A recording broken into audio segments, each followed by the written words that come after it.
Pursuant to Section 84-1411 of the Nebraska statute, the next meeting of the Board of Education of Douglas County School District 0001 and the Board of Educational Service Unit number 19 will be held Monday, October 6, 2014 at 6:30 p.m. in the board meeting room at the Teacher Administration Center, 3215 Cumming Street. The agenda will be kept current and available for public inspection in the office of the Secretary of the Board of Education at the Administration Building during working hours. Pursuant to Section 84-1412 of the Nebraska statute, the public is hereby informed that a current copy of the Nebraska Open Meetings Act is posted in the board meeting room on the north wall. Please stand and join us for the Pledge of Allegiance led by Mr. Ray.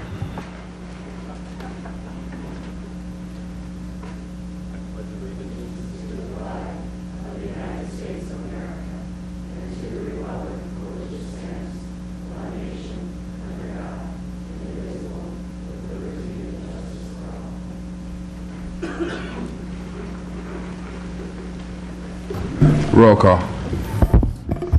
Fay. Here. Godding. Here. America. Present. Scanlon. Present. Snow. Here. Underwood. Here. Vargas. Present. Wayne. Present. Williams. Present. 9 present. Moving on to school spotlight, Mr. Andrews.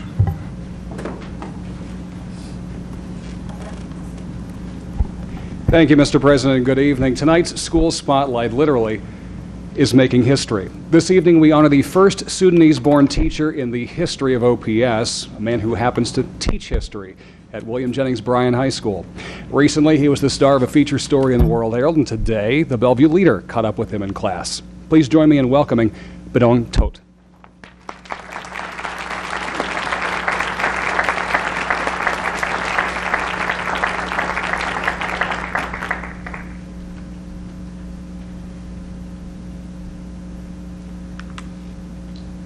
Thank you. It's kind of weird being in the center here. At Bryan, I'm always like everywhere with my students, so it's like this way, facing this way, or facing this way. I don't know. Again, I'm not going to share too much. That's what I've been being tall person sometimes. You have to keep bending your knee, right? But again, my name is Bedong Tat. First thing that I would like to share, I'm just so proud of being OPS grad from South High and continuing my education, helping my kid and working with Bryan High School, and just pretty much the same family, even though just about 5-6 miles away from each other. But at the same time, I'm just so proud of being getting my education through OPS, and overall I wouldn't be here today if it wasn't the education that I got since I got here from Ethiopia, although I'm from South Sudan. But that's how a person like me or many of Sudanese that are here in Omaha, Nebraska, we all come from, from Ethiopia, from Egypt, from Kenya. I'm just very proud, and most of my family here are very proud of me. And without all my teachers through OPS, I would not be standing here in front of you. That's all I would like to share.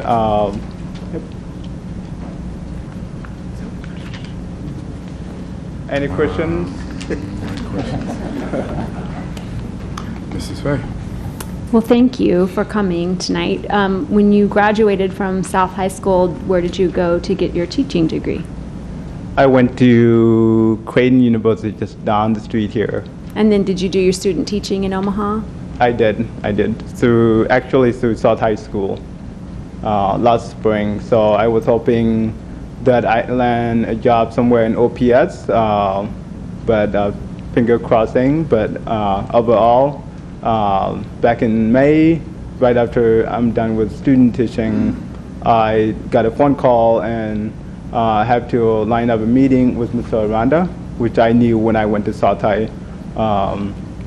He didn't teach me, but I saw him at math department, and I was just happy to be able to have arrange meeting with him and getting interviewed to get a job here. Thank you. Yeah. Thank you. Welcome. Sorry, Ms. Williams. I'm so happy that you're here, and I'm glad that you got to come and you are our school spotlight, because that's amazing. And so my charge to you is that we want to see you bring more to the table to be teachers, because we have a very diverse network. I'm still on work mode.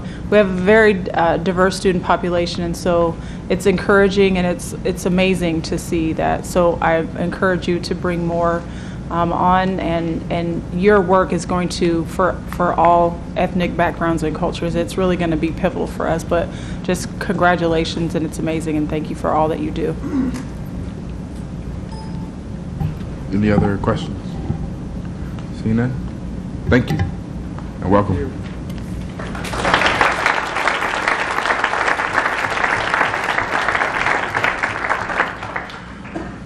Moving on to Board Superintendent Communications, Mr. Evans.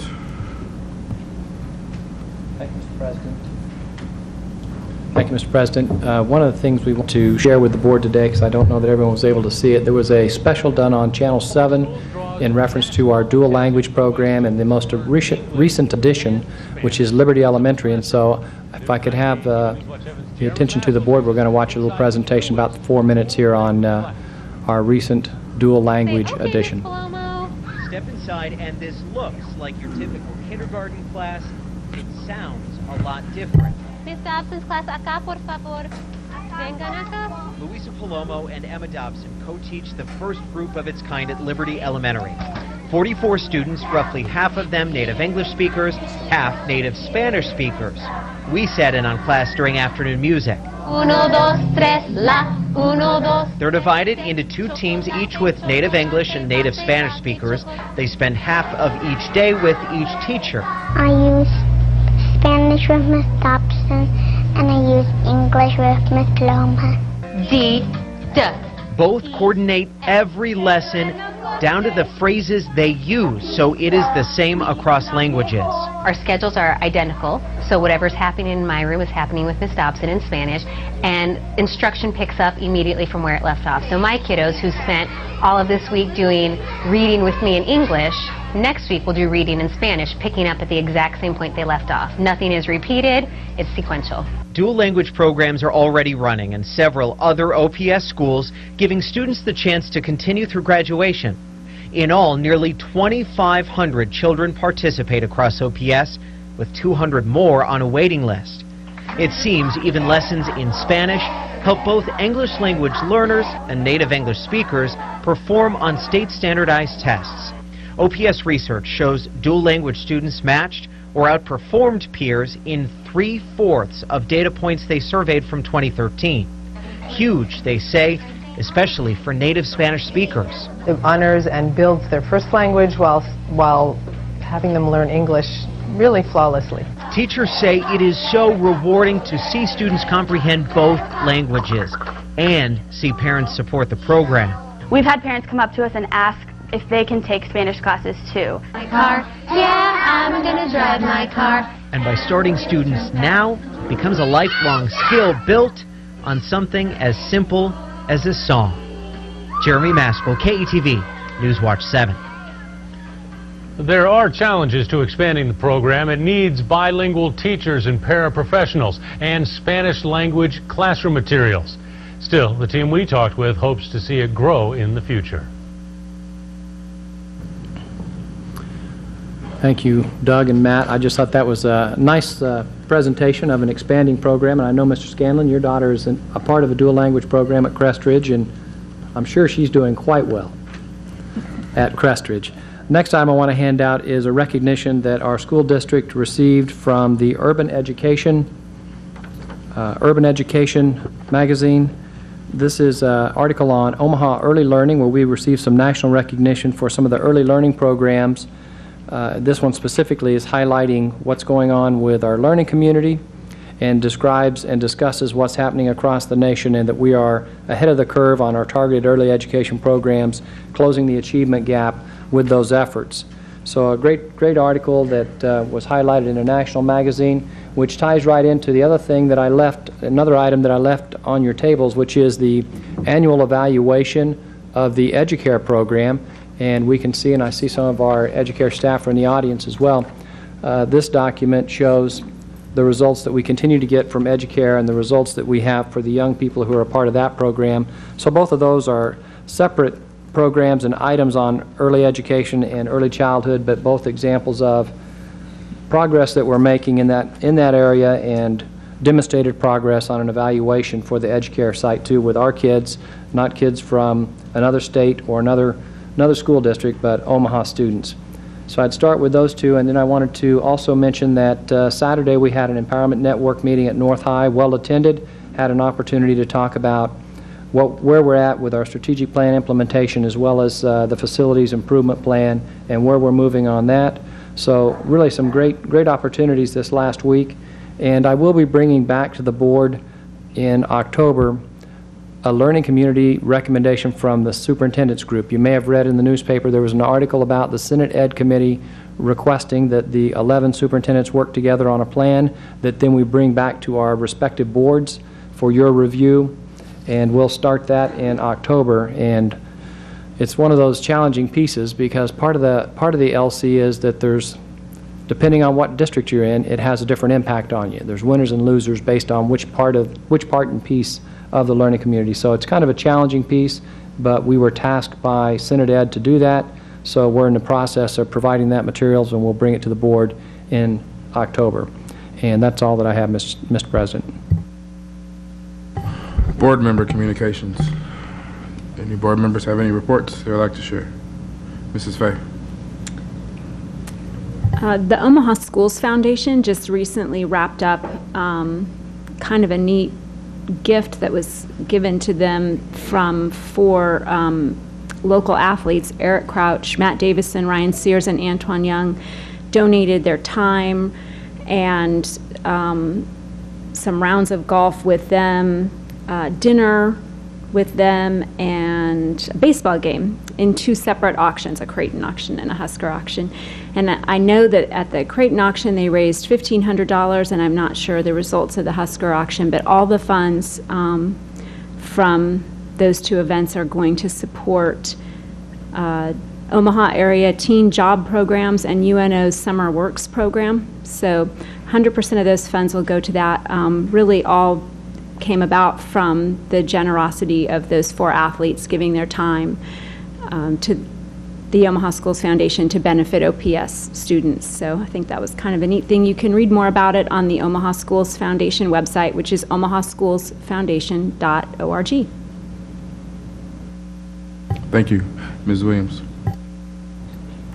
Well, I have a few things. I had the opportunity to attend a couple of open houses during a very hectic and crazy week, but I spent some time at Minnelusa and at Florence Elementary, and it was amazing. It was amazing to see the amount of energy and the parents that were there, and I mean, it was just, I got to talk to families and before the raffle, and really just to be able to talk to parents about all the great things we're doing here at OPS, and so it was just a wonderful opportunity. Got to talk with Mr. Paul at Minnelusa, and he took a poster. I'm an art major, so he took a poster off his wall and gave it to me, and that was kind of cool because I really don't know him very well, and so it was just awesome for him to kind of share that. Also, I was with the superintendent at the Empowerment Network meeting, and I had to dash off early. In the middle of his speaking time, he was like, "Where are you going?" But I had to, my daughter was running at the Central Invite, and I just have to give kudos to Coach Lodge and Coach Evans. There was 9 schools there, and considering the amount of rain that we had the day of and the few days before that, they pulled off a very seamless event. The kids were awesome. I got to speak to the families and the students, and just to continue to encourage them to be student athletes and how important their education was. So it was really nice to speak there. And then lastly, I came from a meeting today at OPPD, and they are working on Women in the Trades, a middle and high school girl career fair, which will be on Wednesday, October 22nd from 9 to 2. Since this is a pilot year, seating is really limited, but really think it's important to know that this is an opportunity for all students in the public education in the metro area. And so I'm super excited to see that we're going to have a lot of girls from OPS that are looking at careers in the trades. And so I will get to facilitate some of that.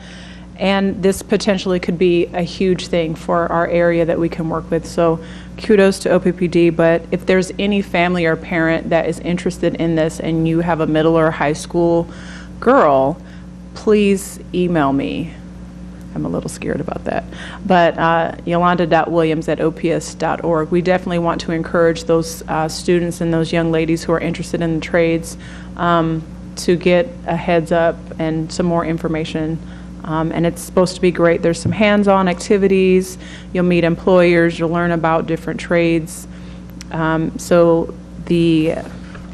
the Nebraska Energy Consortium that is putting this on is NPPD, OPPD, LES, and Black Hills Energy. So we need to continue to push our young people for their careers, and this is a great opportunity for a lucky 50 to 75 young ladies this year. Thank you.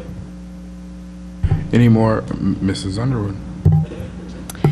Just kind of echoing what Ms. Williams said as well, I was able to visit a few schools during the open houses last week, and I always leave those events feeling really energized. I think that every school that I went into has a very warm and welcoming environment, and I told staff that, and I think that that says a lot about the school and the environment that our kids are learning in. So that was exciting.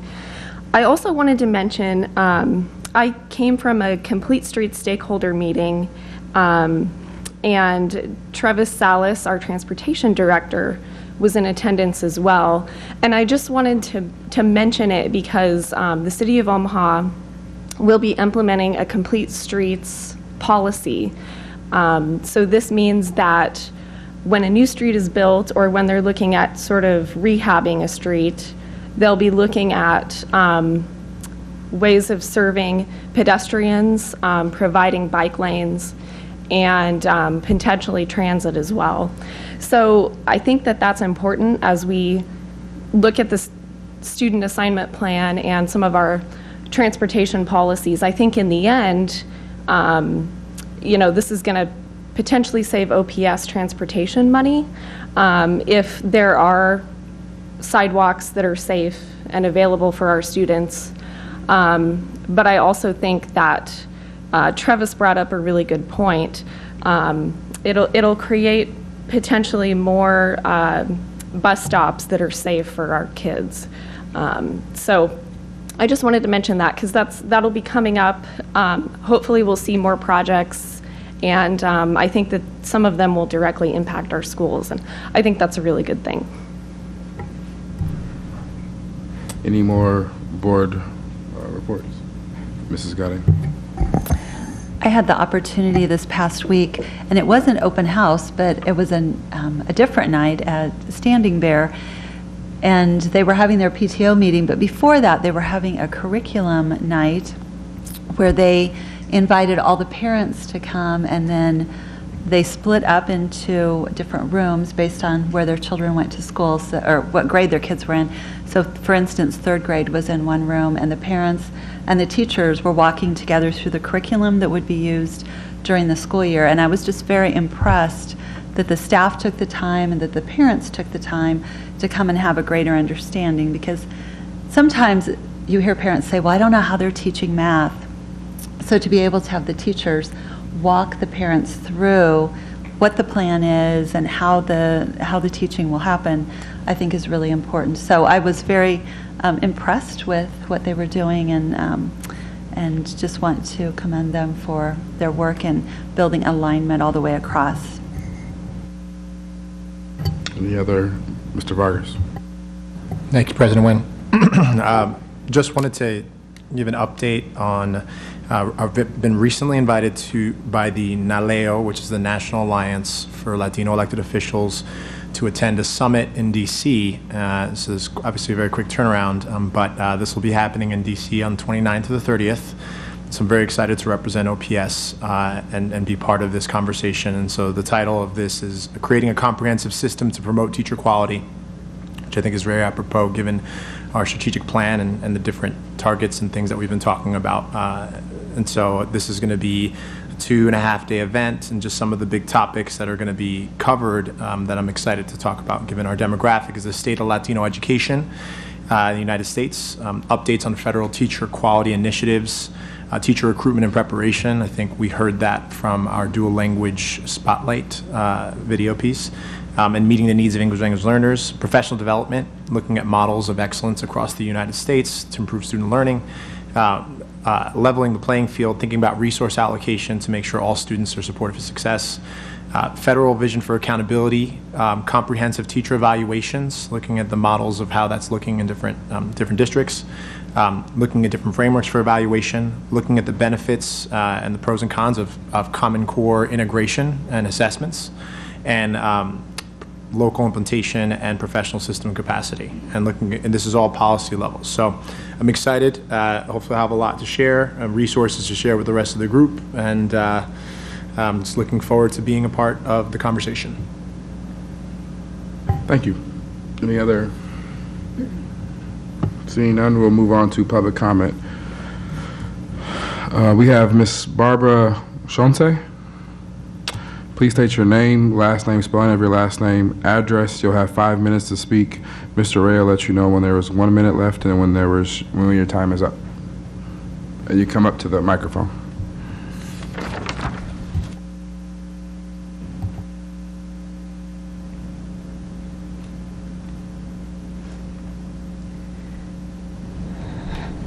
My name is Barb Chauncey. My family and I have supported OPS for years. My oldest son attended Washington Elementary for special ed, Columbian, Buffett, and graduated from Burke in 2014 with honors. My twins attended K through 6 at Columbian, then Beveridge for middle school. 4 years ago, they chose different high schools based on their individual interests and talents. One chose Marion and one chose Burke. My husband and I have continued to support OPS in addition to Marion in our financial contributions, and we've added to our calendars the extracurricular activities and academic award ceremonies for both our children. My twins, although boy-girl, are very close for siblings. They are very close friends also. They have been through many struggles already and are quite mature for their almost 18 years. Their brother is a high-functioning autistic kid, their father is a 2-time cancer survivor and a cardiac survivor, and my daughter has a chronic health condition which is aggravated by stress. All this in addition to the usual trials and struggles that teenagers have. They support each other and their respective schools in each of their chosen extracurricular activities, academics, and socially. In May of 2014, I inquired about graduation dates for 2015 from OPS, knowing that Marion would graduate the Sunday after Mother's Day, as it has been that day for much of the school's existence. May 24th was a delight to us, as we knew we could celebrate as a family with both our graduates in 2015. On August 28th, OPS changed the venues for the 2015 graduation. I again called Burke and then TAC to be assured that the dates would not change, and was told that the previously set dates were still set, just at a different location. While I have said I do not support the new location, I do support my children, their academic ventures, and I support their schools respectively. I would like the chance to attend the graduation at the MAC. But 2 days after that, a new schedule was announced and Burke's graduation date was moved to May 17th at 2 o'clock, the exact same day as Marion's. September 14th, I began an email campaign to select board members and to the superintendent. The next day, I began making phone calls. I've had an email conversation, one phone conversation with Justin Wayne, the board president, and a phone conversation with Superintendent Mark Evans, pleading my case. I now appeal to the whole board. I know the location won't be changed, but for my family, I ask that Burke's graduation date be changed so my twins can celebrate together and we can, as a family, enjoy both their days and see both my kids walk across the stage celebrating the rite of passage marked by high school graduation, with each of them and each with their own friends. I'd also like to plug the fact that these two are honor students. I'm a very proud parent of all three of my kids. I believe any parent given this situation would feel and respond the way I do and have, trying to make the best for my kids and family. The thought of not seeing my kids graduate and the twins not seeing each other has been very stressful on our family, but especially on these two kiddos. I'd also like to make a personal note from experience. My father was very ill most of my high school year and was hospitalized 150 miles from home. During my graduation, my mother was with him. There are certain days that kids really want their parents there, and graduation's one of them. I'd like to read 2 posts that my kids had from social media that say a lot about their desire to see each other and the feelings they have about this change. My daughter's post was, "Thanks, OPS. Now I can't watch my twin graduate, but someone's neighbor's dog can." And my son said, "The unnecessary changes of graduation facilities for 2 extra tickets for a family to a very inconvenient location have made it impossible for me to watch my sister graduate and has left my parents having to decide which one to attend." Really nice. 1 minute. My daughter's at a cross-country meet tonight, and my son has to work. They both have homework, or they would proudly be here to share their feelings on this. Thank you. Thank you.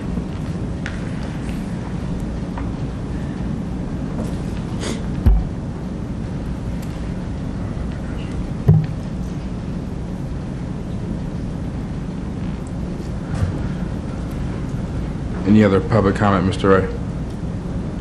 No, sir. Moving on to consent agenda, I'll entertain a motion to approve the consent agenda that is before us. Or if there's any items to be removed, please let me know at this time. Mr. President, could H11?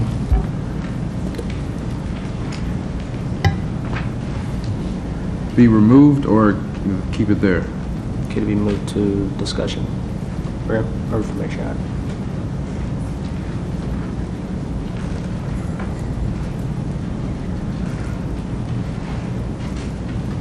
H11 has been moved to I to G. I entertain a motion at this time to approve the consent agenda that is before us. Move approval. So motion by Mrs. Fay to approve the consent agenda item, or consent agenda that is before us. Is there a second? Second. Motion by Mrs. Fay, second by Mr. Snow. Roll call, please. Goding. Aye. America. Aye. Scanlon. Aye. Snow. Aye. Underwood. Aye. Vargas.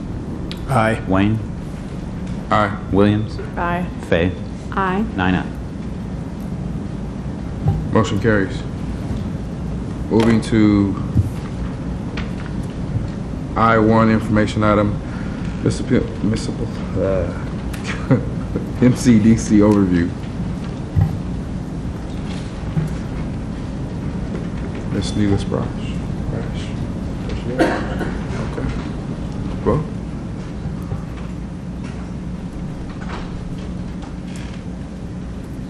President Wayne, members of the board, this evening we have Amber Preston from Barrett Home Law Firm to discuss their review of our financial filings with regard to Emma and behalf of the district. And so without further ado, here's Amber.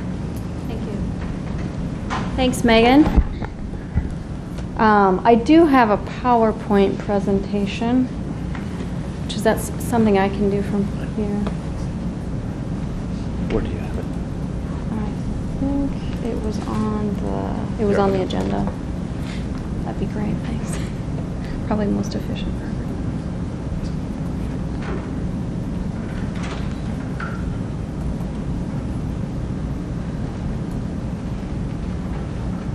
Thank you.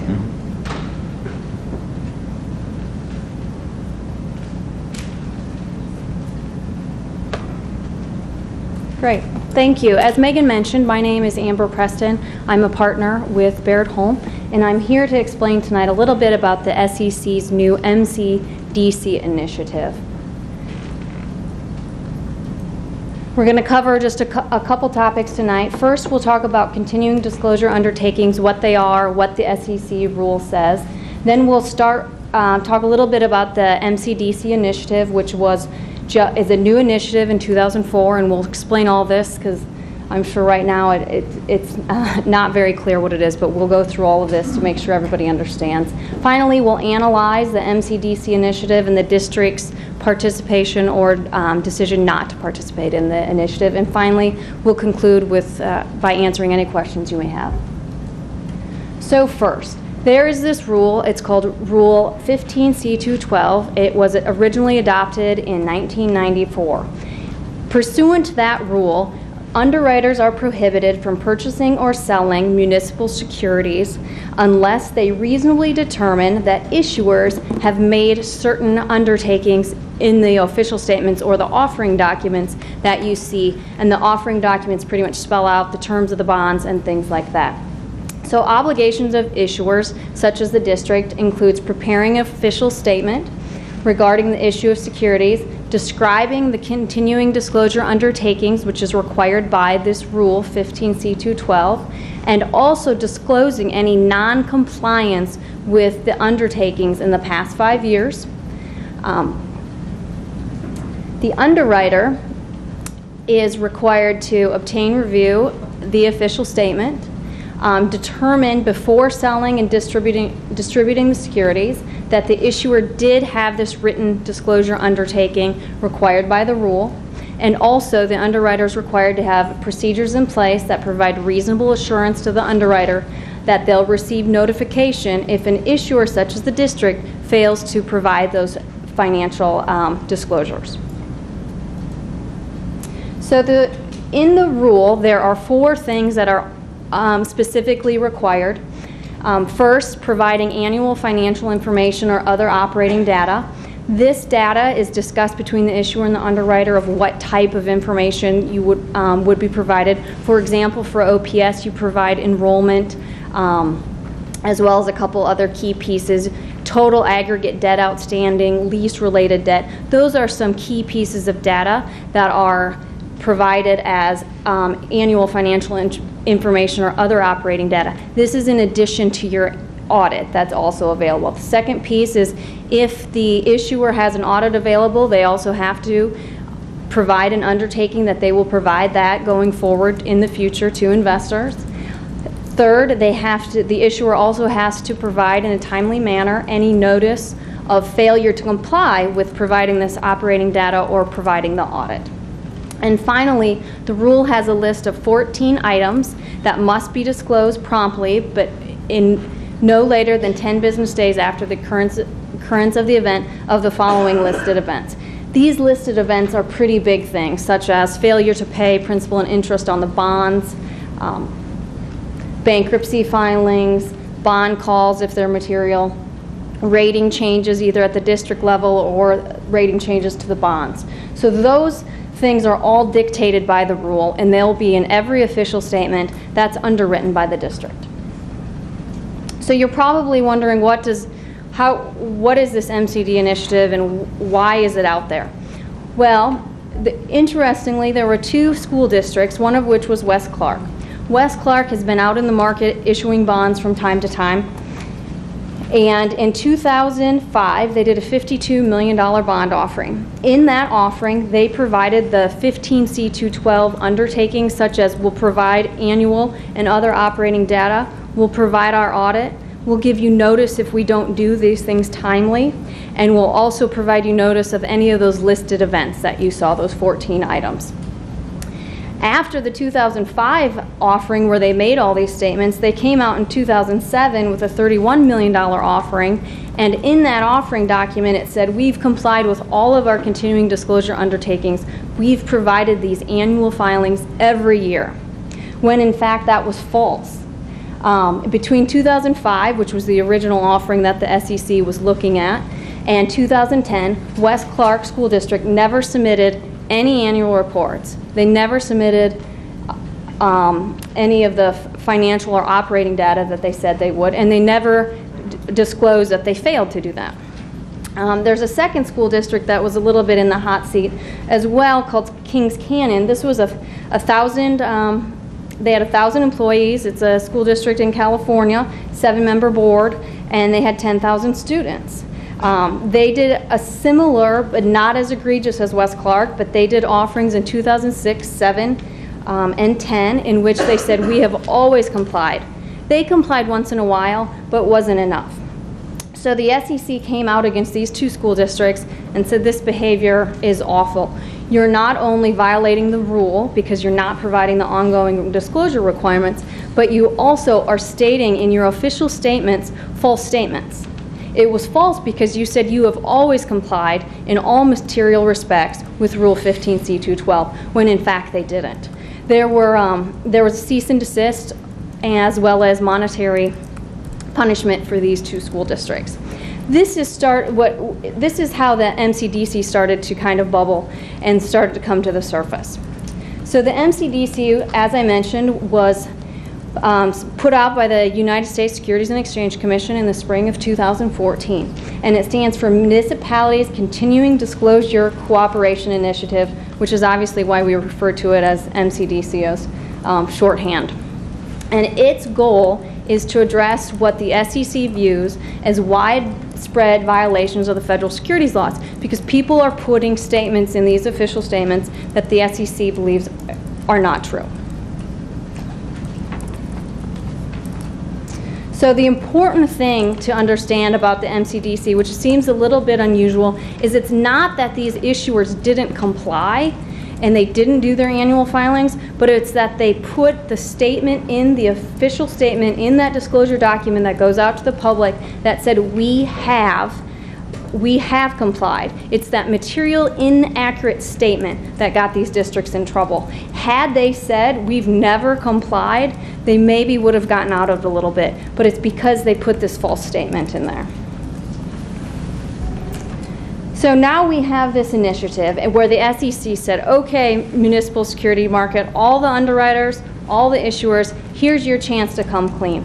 We are going to give you the opportunity to self-report any of these problems that these school districts had. If you failed to comply or your official statement was wrong and you made the statement, we've always complied, because we see a lot of that. We see a lot of these, we've always complied, but they've never done anything, or they've done it, 1 year, but they skipped a year, on and off. And so the SEC is giving the issuers the opportunity to say, we made a mistake, and if the issuer decides to self-report because they feel there are material inaccurate statements in any official statement in the last 5 fiscal years, the issuer can go ahead and report to the SEC by December 1st. On December 1st, if the issuer decides to report, the SEC is going to propose a settlement, and we believe the settlement, based on SEC guidance, says you'll cease and desist that behavior. You will promise and you will comply with your continuing disclosure obligations. You will also give us a certification in the year that you've done this. You will clean up past filings where this is incorrect and get your filings kind of up to date and up to speed. And if you do this, there are no monetary penalties, but it's an optional self-report option. The underwriters recently had their deadline passed just last week on September 10th, where the underwriters had an earlier deadline with different stipulations. So the underwriters have already reviewed issuers and reported issuers and transactions that they feel had issue or should be reported under the MCDC initiative. So you're probably wondering, as a district, what should we do, and what does this initiative mean to us? Well, one of the first things is to review all the undertakings for the past 5 years in the official statements, in your disclosure documents that are posted. These are generally posted on EMA, which is an electronic database for municipal security issuers, where you can pull everything up and look at them by year or issuer, by state, things like that. Reviewing the undertakings is very important because it's important to know, what did you promise to bondholders? What did you promise to deliver them in the future? And secondly, have you done that? Have you complied with this? And one of the most important things is whether or not you've complied, what did you say in the offering statement? Did you say you've always complied when maybe an audit was missed or financial data was missed? Finally, before Emma was adopted in 2009, before that, there was a different repository system, which you'll see is that NERMSERS. The NERMSERS was all paper, and so the tracking paper pre-2009 is also important. Finally, keeping all those NERMSER filings is important because there can be a 10-year look-back period, because every time you do an issuance, you go back 5 years, and that statement in your document goes back 5 additional years. For example, if you had a 2009 transaction, which would be in the first 5-year window back from now, that 2009 official statement must disclose compliance for the 5 years prior. So the 2009 really pulls in 2004 to 2009. The 2014 document, on the other hand, just pulls 2014 to 2009. So there's almost a 10-year look back, which pulls in these NERMSERS, this other data repository, which is a paper filing, which makes it a little more challenging to pick up information pre-2009. Finally, we recommend discussing undertakings and compliance with underwriters and legal counsel. And finally, if any non-compliance is identified, the next step is it material? If it's not material, for example, maybe an audit was 5 days late, you could probably argue that was immaterial and not be part of the MCDC initiative to self-report. So this is a look at the OPS 2014 official statement that's posted on Emma, that electronic database. There are 4 undertakings, many of which we've already addressed. The first one being the financial and other operating data, which is selected by the district and the underwriter, and that has to be disclosed not later than 7 months after the fiscal year. That summary financial statement and operating statistics is actually a table in the appendix to the official statement, and that table includes taxable valuation, aggregate debt, lease-related debt, enrollment, total budgeted expenditures, and the number of employees in the district. So OPS has agreed to provide that 7 months after every fiscal year for your bond issuance. The second undertaking is providing the audited financial statements when and if available. The third are those listed events, again, which is material calls, bankruptcy, major events that would occur at the district, rating changes, for example. Finally, the fourth one is to disclose in a timely manner if you have not done kind of 1, 2, and 3 timely, would be to disclose that. And so the important thing is MCDCs, not that whether or not the district has complied and done all of this, but what has the district said in the official statement? Well, the official statement for the district says that you've complied in the past 5 years with the continuing disclosure requirements, which were those last 4 undertakings. And this is what the SEC is really paying attention to in this context. And we have gone through all of the district's filings for the past 10 years. We've looked at Emma. We've pulled paper copies. We've double-checked the undertakings, because undertakings can change from official statement to official statement. With respect to OPS, they're generally always the same. We've checked to make sure that this chart, the summary financial statement operating statistics, was filed every year for every outstanding issuance, and to make sure that the audit was also filed. And then we've checked to see if any of the listed events, for example, it's generally bond calls in your situation. If there's a significant bond call, we'll see that there's a notice filed. So in conclusion, MCDC is an interesting regulation by the SEC, but is providing issuers, if there are any problems, to self-report and kind of eliminate any monetary liability. And I'm happy to answer any questions on MCDC 15C212 generally, or the process that we've considered for the district. Any questions? Mrs. Fay. Thank you. I just want to make sure I understand the penalties and reporting deadlines slide, where it lists the reporting deadlines and the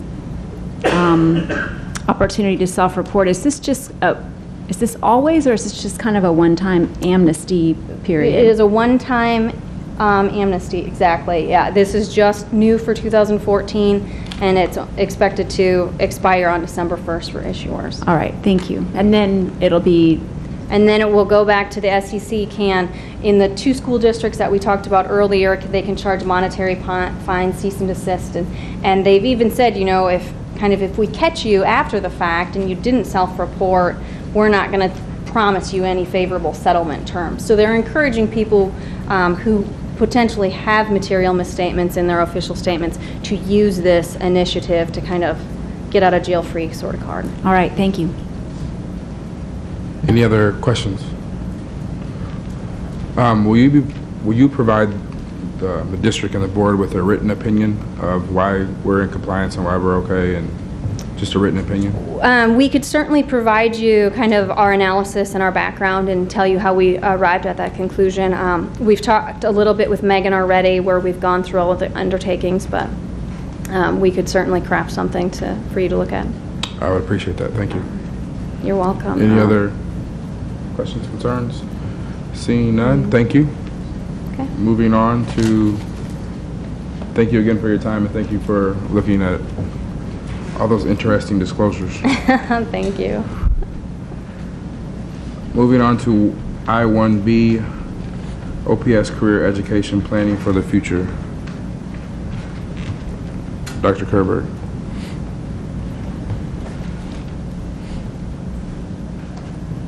Mr. President, as they're setting that up, Mr. President, just a note of thanks to all of our community members, business leaders, district staff that are here in our audience today that are a part of some of the analysis we've been doing over the last 6 months while we've been moving forward across the district on what kinds of career and technology opportunities we should be looking at in OPS. So I want to thank the folks that are here. I know it's one more evening out of their busy schedules, and I believe our auditorium's filled 90% with individuals who have been working with district staff to look at all the programs offered at each of our 7 high schools. I think our 7 high school principals are here too, so yeah. We've got a lot of participation here tonight, so thanks for all of you giving us an evening. Thank you, Mr. Evans, members of the Board of Education, and again, we so appreciate, we have our high school principals here, the career centers here, our career education staff, so if there's any questions afterwards and it's specific to the school, we'll invite those individuals to come up and respond. We've got a short presentation to just paint the picture of career education in the Omaha Public Schools.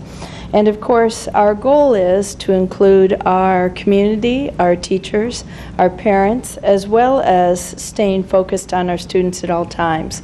The first thing I'd like to draw to your attention, and I'm not sure how good I'll be at toggling, but if you go to the first attachment, what you're going to see is a 5-year plan that's been done last year at the same time that you were working on the strategic plan. We had business partners, community members, we had teachers, and a grant we received from NDE that they facilitated full-day meetings. So it's the first attachment. It starts with Omaha Public Schools revisioning career education, and what you'll see is a 5-year strategic plan in career education.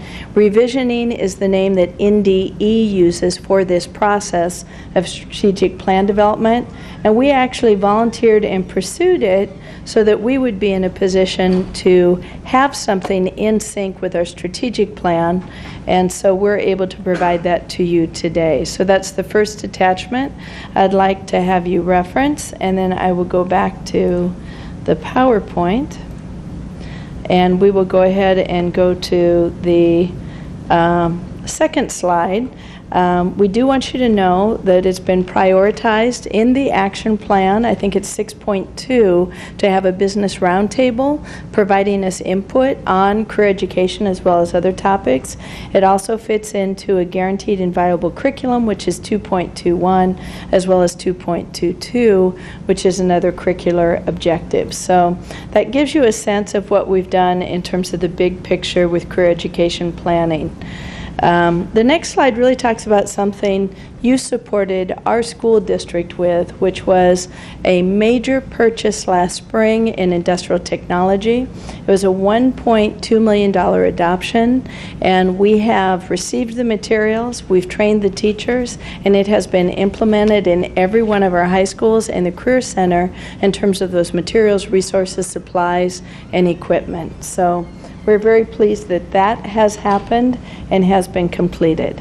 And Mrs. Christofferson, our Director of Secondary Ed, will cover the next slides. Good evening. We want to take a minute to share with you that we are looking at career education course enhancements. Because of the work that we're doing, we also want to make sure that we are ensuring that our career education courses are set up in a way that are sequential and that we're meeting industry standards. And so with that, we have applied and received an NDE grant for $49,000 and $49,000, sorry. And we will be visiting our foundational level courses beginning at the 9th grade level, what those look like, and also all of our career education courses and each of those sequences for all 7 of our high schools. This currently shows you the state of what each of our current high schools are supporting as far as career education.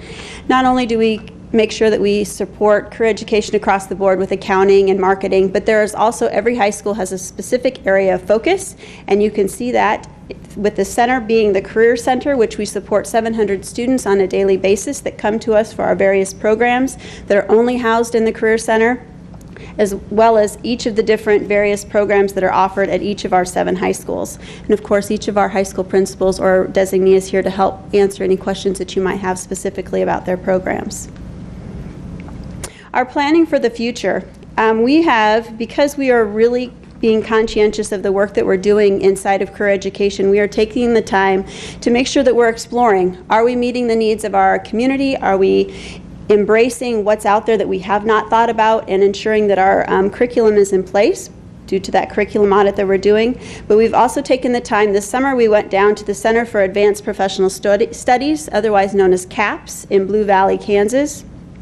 In fact, Metro Community College, they had some representatives join us, and they're actually taking a broader group to go back down and visit again to just kind of pursue and ask some questions specifically that they have. We are also have spent some time in Grand Island, as Grand Island has also been here with us to pursue what we are doing here within the Omaha Public Schools. And also we have made sure that we are active participants, whether it's presenting or being a part of the National Career Academies Coalition Conference. Multiple representations from our high school have attended over the past several years to ensure that we are staying current with what is happening in career education. The next slide talks specifically about partnerships with business and industry leaders. Yes, in the past we have held and have had a career education advisory board that is met as a whole group. And what we're trying to do now is look very specifically at each of the different areas that we are working to represent. So we are having advisory boards specific to those areas. So it's not a general group, but being more specific so that we are ensuring, again, that when we're teaching the courses that they are sequentially appropriate, that we're meeting industry standards, and then that also ties in our curriculum audit that we're doing. Some of our high schools also have an advisory board to help support, and some of our other high schools will be working with them to also put in place an advisory board to continually help support, not only through internships potentially, and also those career standards. If you're interested, there's an attachment that covers CAPS. It's an overview. There's an attachment that covers the National Academy programs in terms of the NDE flyer on that. And then we also have, from the previous slide, a listing of everyone who's on our career education broad steering committee, not the individual building advisory committees, but the broad steering committee we have district-wide. Our last slide, it's come up quite a bit because it's in the facility study, and that's about our Benson High School Magnet School future options. And we don't know, pending the bond, where we'll go. But what we know at this time is there's a designated bond amount in Phase 1 for $13 million, and that's a lot of infrastructure and a lot of other things and needs within the building. But there is a line noted that talks about career academies. Now, what we do know is if that bond is passed, our next immediate step is working with the school as well as community and business leaders to have some type of a task force to research potential change and/or design new model for career opportunities at Benson High School. Now, we want to be prepared for that. So there's a survey that's been completed. The principal has worked with Gallup, and we've gotten feedback now in terms of what the community feels about Benson High School and career education offerings, and we'll use that survey for decision making. And then, of course, as you heard, we're exploring additional programs. In addition to a 5-year study and a curriculum audit, we're also looking at Grand Island or CAPS or career academies and how that might fit best based on what that school's needs are. Of course, there'd be an educational specifications committee that would be created, so the work of this career education task force would be in tandem then with what the principal's doing with the educational specifications committee for Benson High School. The designated bond amount in phase 2 is $5 million, and so this would be planning and preparing for that next focus in the next round bond as well, which would also have some career education implications.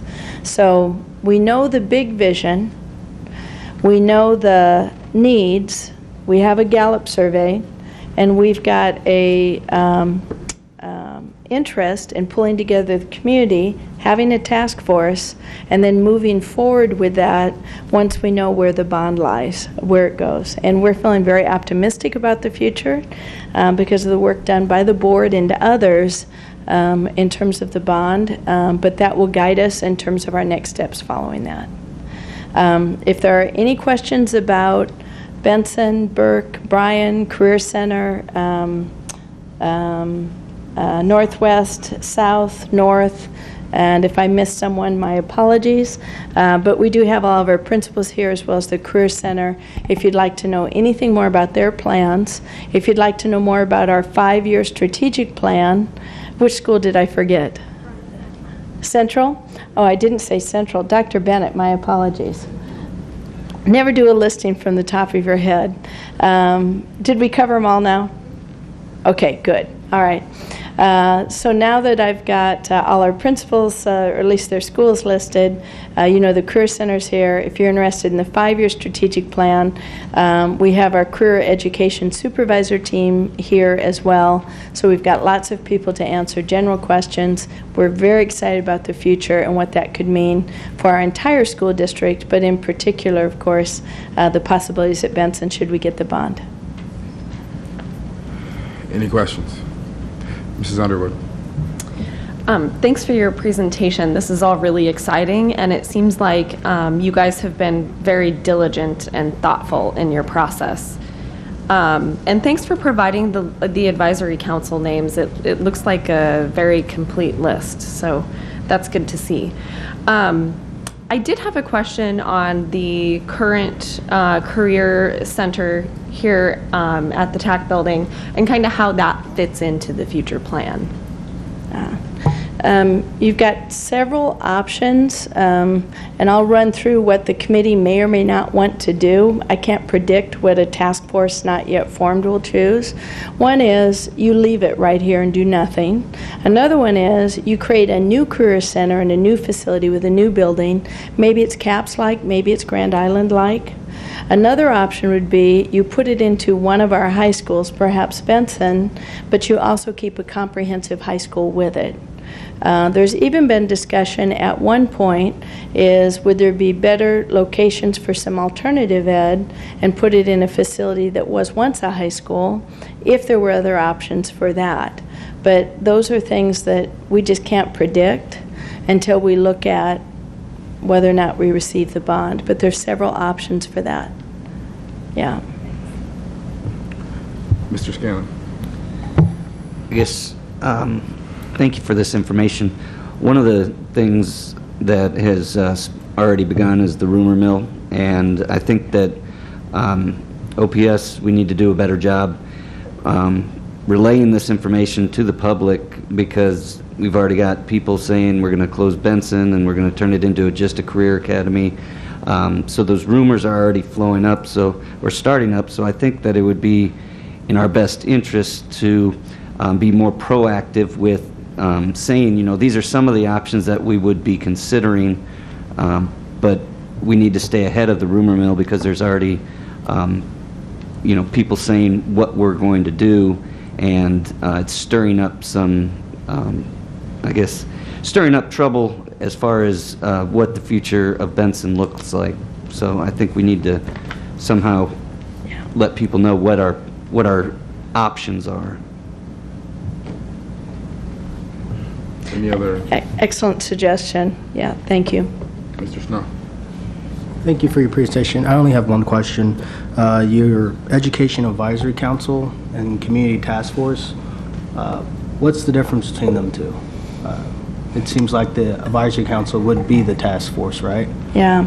We have a advisory council connected with our entire career education program. I think if there was a community task force just for Benson High School and looking at that, you'd want to be very specific in terms of including specific Benson staff, teachers, administrators, as well as community members invested in the Benson community. So that would be more targeted towards one high school versus a district-wide. So like so the Community Task Force is only for Benson, so the Career Education Advisory Council, are they the ones that are going to be making that recommendations for the Career Center or models? Who's making that? Yeah, we'd probably set up, actually the board would be making that, so we'd probably set up a process where there would be some kind of a community, and I'll say task force, connected with Benson High School to provide input, but I don't think you could do that in isolation. You would probably want your career education advisory, some members of that group also on the Benson group, so there's a liaison between it. You'd probably want to target specific people like individuals from the chamber or community people that are invested, as well as, and I would defer to Benson High School, as well as people who are already working in their existing programs, because they have 3 existing Career Academy focuses right now, so we'd have to have those individuals at the table as well. Okay.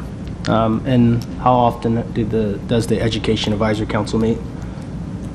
And I assume you're referencing the first group, which is the career education. Yes. We're actually looking at, we just met this morning with the Chamber of Commerce, and we're actually looking at frequency and input and how we might change that. Historically, those were quarter meetings, and we provided presentations to the career advisory group. In fact, was just talking to Mr. Evans, and I said we're real interested in facilitating input from the business community, not just providing presentations to them. And we've done both in the past, but we want to do more on the facilitation side with gathering input. So currently they're quarterly meetings, but I think would increase the frequency of that based on what we've got in the strategic plan. But I would defer to Ken, if you want to add anything to that. Okay. All right. Thank you. Mrs. Gotti. So I had a question. You just mentioned the chamber, and I know in speaking to them, they've done a study that looks out for the next 15 years of what the careers will be that Omaha needs, and they've shared that with a lot of school districts. Has that been shared with us, and have we implemented that, or are we starting to implement that into this plan as well? I'm so glad you asked. It has been shared with us, and that was part of what went into our 5-year strategic plan. And then we just this morning, in fact, I'll drop a name, we're meeting with Wendy Boyer, and we're thinking that same presentation, I'm guessing it's similar to the one you saw, probably should be something that comes back in front of our Career Education Advisory Steering Committee. Because it is incredibly helpful. And it pinpoints some very specific areas that there are shortages. Tremendous shortage in coders, information technology, tremendous shortage, they're looking in the future towards agribusiness, tremendous shortage, and they listed all those and how that dovetails with what the economic study they had done predicts for the future. So. That's great. Thank you, because I think that's important, an important part of training our students for what will be available for them. Yeah. And then I just had a quick question on that first presentation, down on like it's page 12, where it talks about the objectives of increasing the number of students receiving college credit certifications. One of the targets is by the end of the 18-19 school year, the 15% of graduating seniors will have earned at least 3 semester credit hours through dual enrollment and certification and licensures. I guess I would just like you all to consider maybe putting AP in there as a separate thing from dual enrollment, just because for some students, dual enrollment may or may not be the right thing to do, and an AP exam may get them to the same place. And because of some of the differences, unless it's changed in the last year between UNL and UNO on Regent scholarships and what you can and can't get if you've got dual enrollment, and how that sometimes penalizes kids and in some cases does not. I guess I would just like you to consider adding the AP piece as another part of the dual enrollment, because depending on the AP test score, you can get some of those credits picked up without having spent the money on the dual enrollment piece as a parent. So just a thought on that. Yeah, I think that's a great suggestion. It's not in here because this was career education focused, but there's a part of AP that focuses on career ed. We do have AP increases targeted in 2 other strategic plans for the district, 2.21 and 2.33, I think. So it is in 2 other strategic plans. Thank you. Mrs. Fay. I actually had that exact same question, and so I just want to make sure that we're saying the same thing, and that is that perhaps that's not the right goal to have. I think is the way I'm looking at it, is that having that many, that's perhaps not a target that's reflective of what we're going for when we're talking about including AP. So, I hate to ever actually bring my own children into it, but dual enrollment has not been an option that we've sought because it just hasn't made sense for my children. But they could have. They've taken classes where they were eligible to get dual enrollment. And I wouldn't necessarily, because OPS is trying to meet a target, it still wouldn't have been right for my kids just because OPS was trying to meet a target. Whereas taking AP exams was more beneficial for my family. So I guess I'm wondering if maybe that's the right target. So I think that's where I was going. I didn't want to speak for Mrs. Godding, but I had that same question. I have a couple others too, but I didn't know if you wanted to follow up on that. Right. No, I'm in the same boat, just because we've not chosen to do dual enrollment in our family either, just because it doesn't make sense, but AP classes do make sense. And so, but I'm not sure that it necessarily ties in to career readiness. It definitely ties into college readiness. So yeah, I agree. And we do have AP as a target in 2 other locations in different strategic plans. Right. I'm not questioning that. Just want to make sure that we have a target that we can. I'm sorry, Lacey, go ahead. I have a couple other questions, so if you want to address that point. I think you mentioned, Dr. Herberg, are there AP career education courses?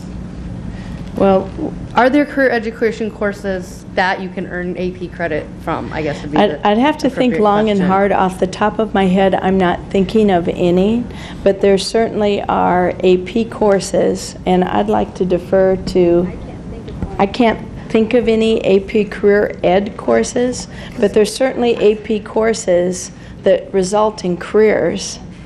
We might not label them as career ed, but we've got all kinds of AP science courses that result in future careers. They might not be listed under career education in the course directory. I think maybe where the confusion is coming from is the way the target of the objective is worded. Because in the objective, we are specifying career education courses, and in the target, we're just saying 15% of all graduating students will have these credit hours. and it's not specifying that they're earning that credit from dual enrollment, certification, or licensure through the career education courses. So we need to adjust the That's target. what I'm understanding.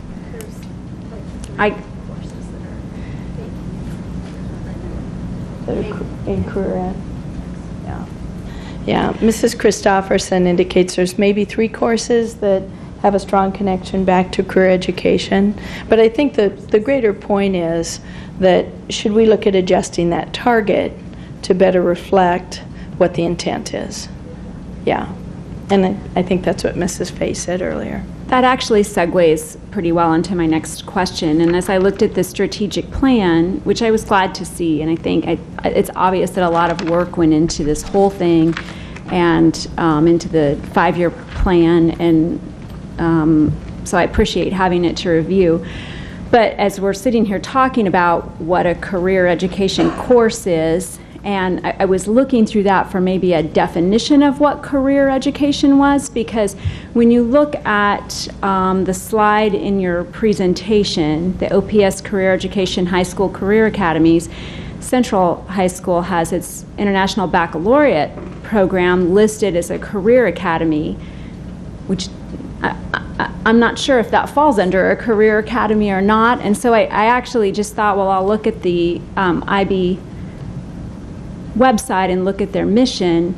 And I think, IB is actually, it depends on how, so give me a definition of career education, because I think International Baccalaureate is actually,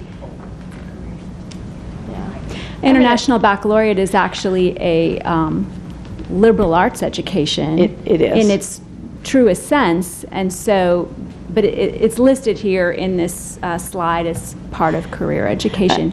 I'm going to actually invite Dr. Bennett and Kelly Means to come forward, because there's a career certificate recently available in International Baccalaureate that they're interested in pursuing, and that's the reason it got listed in this category. Okay. But your definition of International Baccalaureate is right on target. It is liberal arts. It is a broad background used internationally throughout the world. So I'll let Kelly answer that.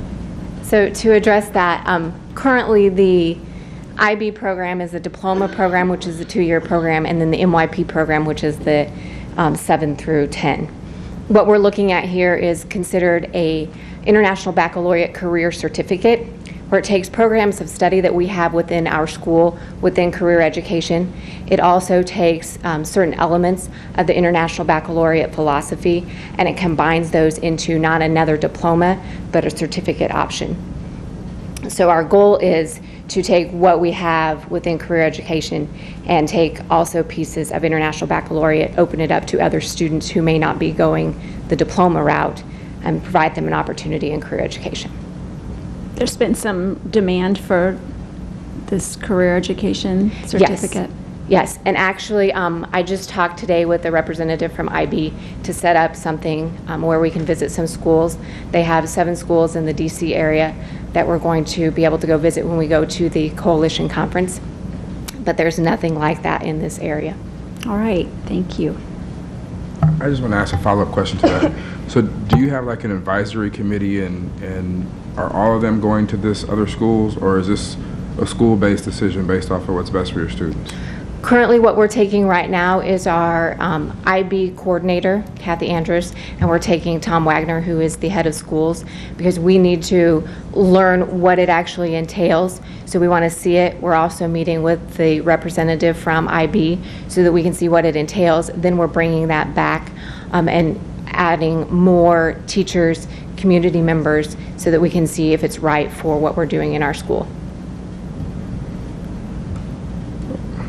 Go ahead, Mrs. Fay. If I could add to that, we're actually sending 2 to 3 reps from each high school to the Academy Coalition Conference, and they're all doing different site visits at different schools. So it's a larger group than just Central. Thank you, Central. I appreciate that. I want to go back to the Career Education Advisory Council with all of the names listed on there. And I appreciated when Mr. Snow asked the question about the task force, and Dr. Kerberg said specifically that the task force related to Benson would have Benson community members, staff, Benson staff members. So I appreciate that you articulated that very clearly for everyone to hear what that task force would look like. Looking at the Career Education Advisory Council that you said is currently meeting quarterly, are there any, and there are OPS people on it, are there any classroom teachers on that council? Part of the list, and good evening, by the way, I'm Ken Spellman, I coordinate the career education programs. Part of the list that you were looking at, there were teachers and staff involved. Part of our revision process that we went through last year, we had a series of 3 to 4 meetings. And it sometimes it's a little difficult getting classroom teachers to be released from classrooms and things like that, but we were able to meet with them on 2 or 3 occasions last year. We've actually talked about, we've got a couple parents on the advisory board, and then we'd also like to do some students moving forward. So on this list, there are some parents who aren't also OPS staff members on this Career Education Advisory Council. Not that being an OPS staff member means you're any less of a parent. That's not what I'm implying. I'm just, there's a difference. Yes, I see a couple OPS, well, they're community members, but they also represented, and they have parents in our district. They have students. Or students in our district, yeah. Yeah. All right, thank you. I probably have a couple of other questions, but I'll give somebody else an opportunity to ask for a moment. Any more questions? I know I have a couple. Mrs. Williams, followed by Mr. Vargas. I'm curious to know how soon the task force is going to start meeting. Can someone? We haven't laid that out with anyone yet, but we could come back to you with a timeline. We assumed that after the election in November, we'd get together with the school, lay out a time frame that was workable for them, start to collect information about who should be on that, and then move forward accordingly. Because we need to be in sync with the Educational Specifications Committee so that those two aren't working in isolation, because they work on building design. We'd like to do it just as soon as we can, once the election's done. Sometime after November 4th, how's that? Yeah, prior to November 15th, we'll be sitting down with the school and putting that together. So we would do it the week following the election. I see the point in waiting, but however, there's still a very real thing going on there at Benson, and I would like to see us honestly probably meeting sooner than later, because I really want to engage our families, our students, and figure out where we're going to take Benson one way or the other. And I think that's an important conversation to have. And I think if we wait, the rumor mill and everything else that accompanies that is going to continue to build and to grow. And so I know I personally would like to see us move maybe a little bit faster so that we can start to get those concerns addressed and give our families more of an, I mean, I've got the survey, the Gallup-Benson survey, but I would like to have the opportunity for our parents to really give that honest, upfront feedback of where we are and where we could go, and those are opportunities that I think we should be taking advantage of now. Mm-hmm. And we sure could meet sooner. We just don't know the outcome of the election, but we certainly could meet sooner. There's nothing that would preclude that. We wouldn't have answers, but we could generate ideas and options. We could create potential timelines. We could review existing data. So there's certainly preliminary work we could start on, and that might help with what Mr. Scanlon said.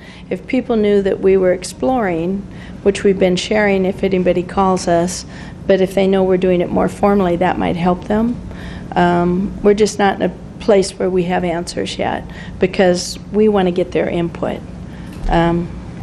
Definitely. I mean, it was kind of backwards that, you know, we heard about what was going on and looking at the caps and all of that. But if I'm saying that, I can definitely understand frustration on parents and staff behalf. And so regardless of a bond or not, we still have to take Benson in a direction. And so what I'm asking is that we start to have the conversation, because we have to uplift and we have to make Benson the high school that it is and make sure that it's out there.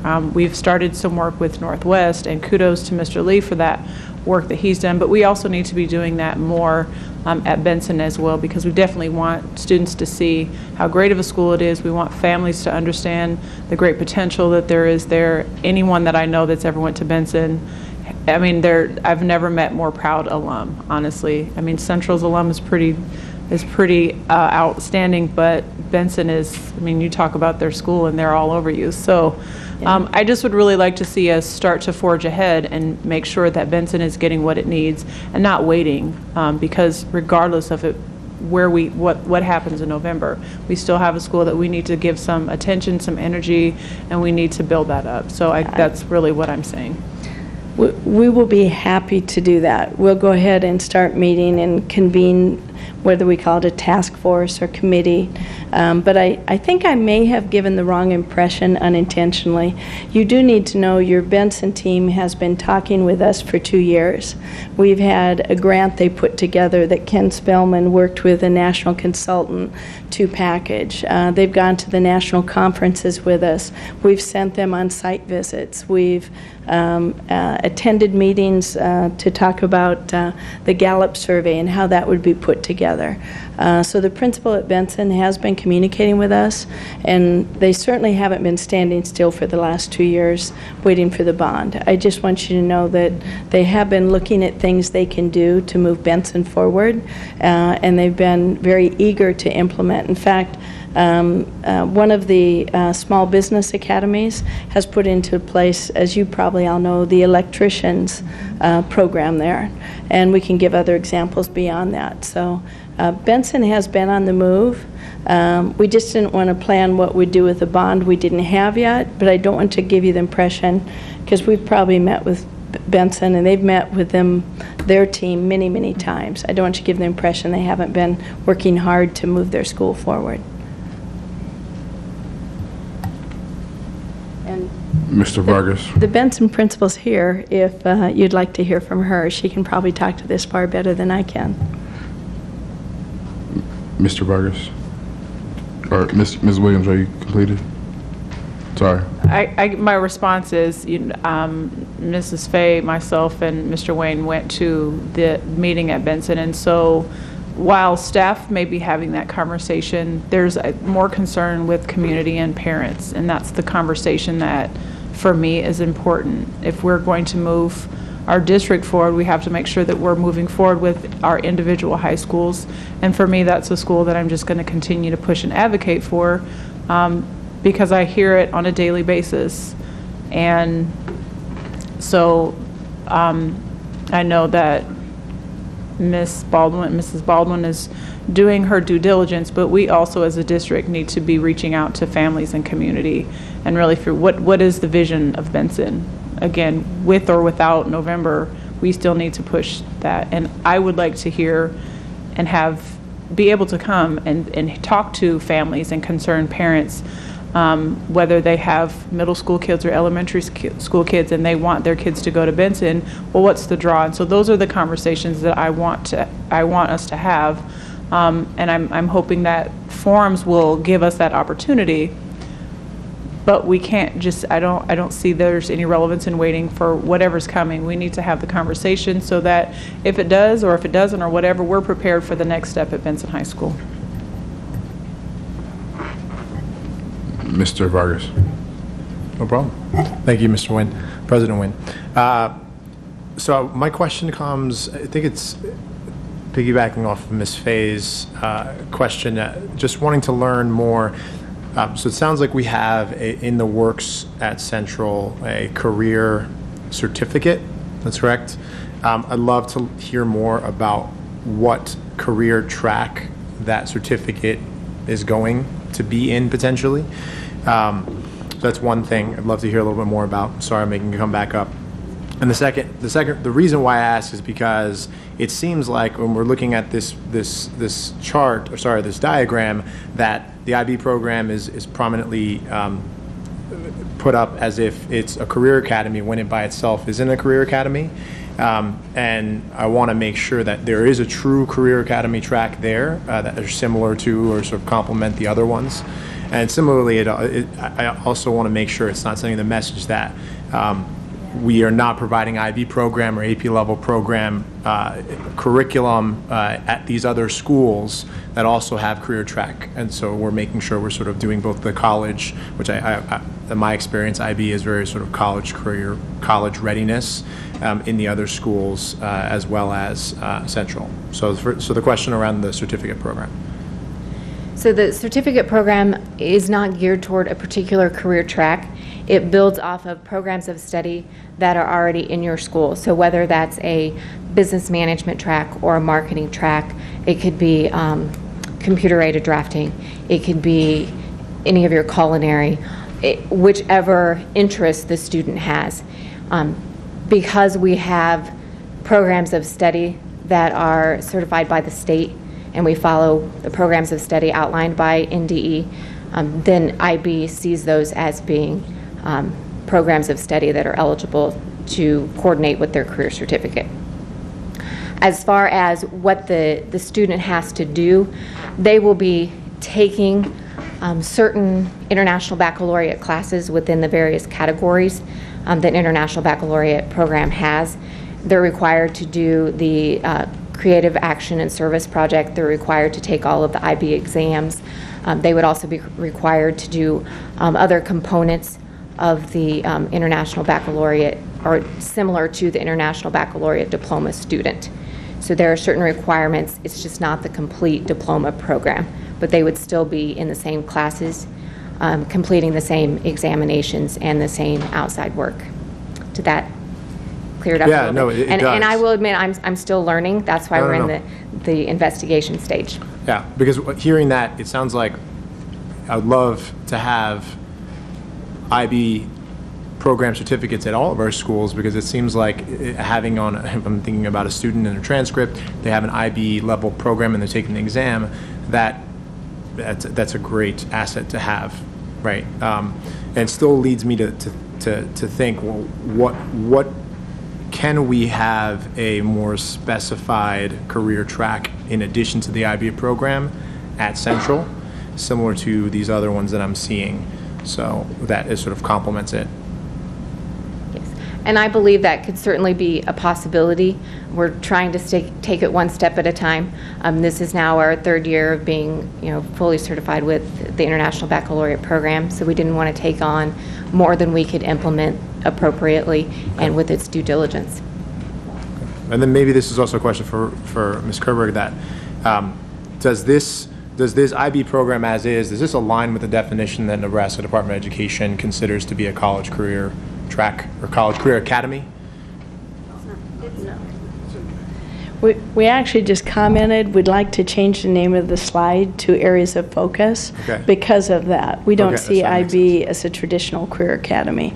We're thrilled with the career certification, but it's much broader than that. And so the other thing we're getting for you, because you're asking specific questions, we have a program of study for the course sequences in career education that might also be helpful. One of our staff members just went upstairs to get a copy of it. You saw it at a different board meeting as an attachment, but you haven't seen it in months. You saw it when we did the industrial technology adoption. It was one of our attachments. We laid out all the courses and career sequences, and so that might be helpful to see too. Do you know how many of these focus areas would fall under the definition for the Nebraska Department of Education as a career academy? I'm going to actually have Mr. Spellman answer that because we are connected with the Coalition of Career Academies, the National Academy Foundation, and so we do have a process by which we go through to make sure they are actual academies, which means they have articulated courses in a certain sequence that allows us to get that sort of that label to be used. Got it. And I was just asking also, so yeah, go ahead, sorry.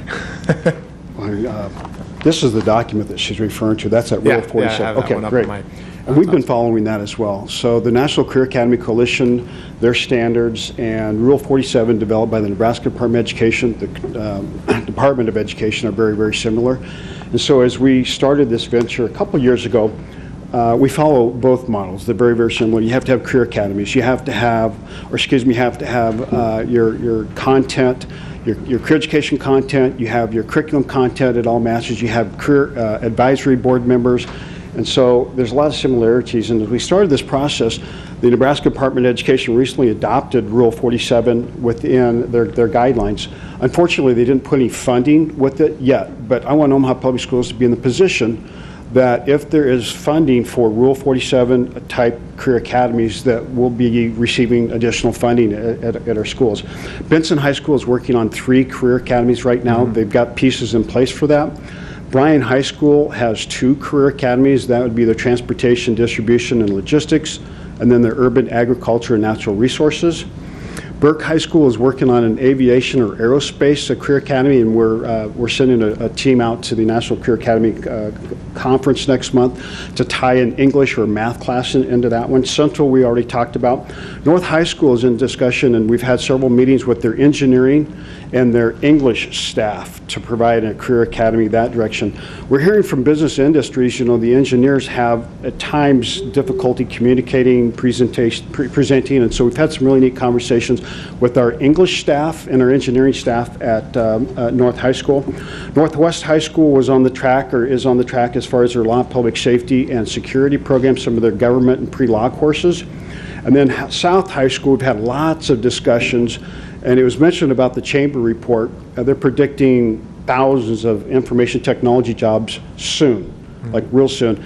And so we've had some really aggressive talks at South High School to tie their information technology and their English programs together. So that would give each high school at least one career academy if and when the funding comes through for Rule 47. Okay.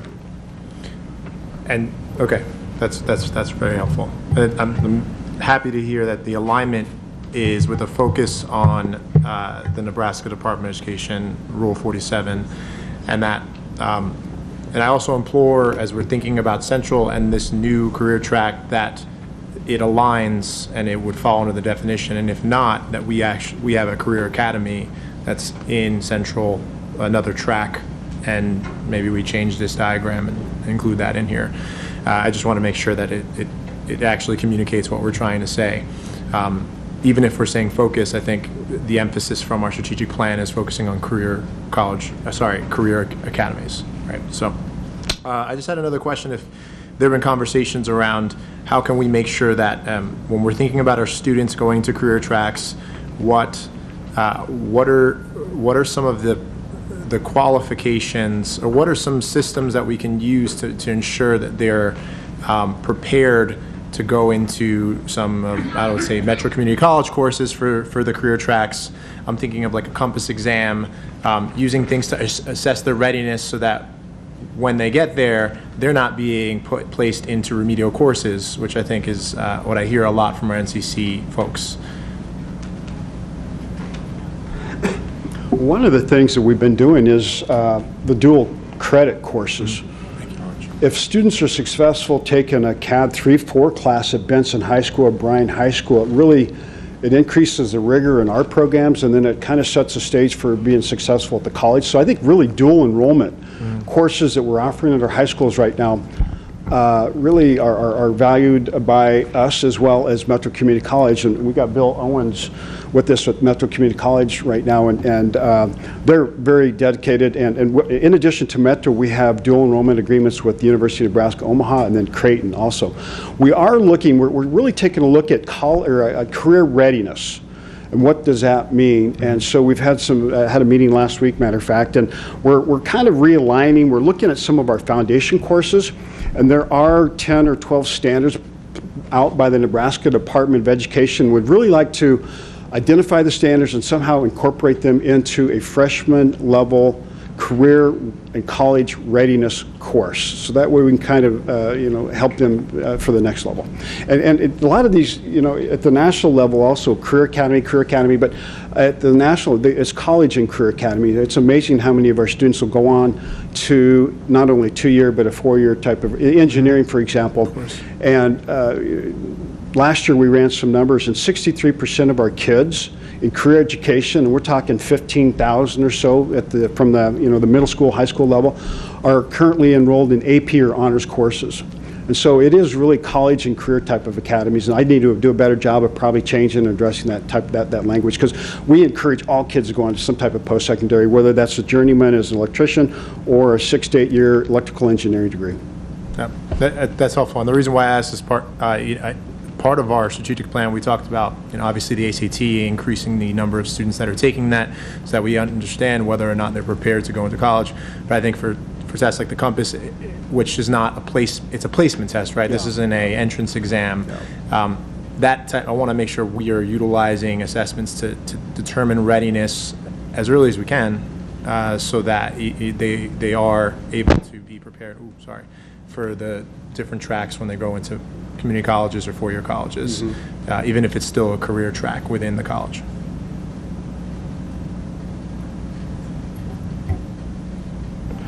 Thank you, Mr. Burgers. Mrs. Fay, followed by Mr. Snow.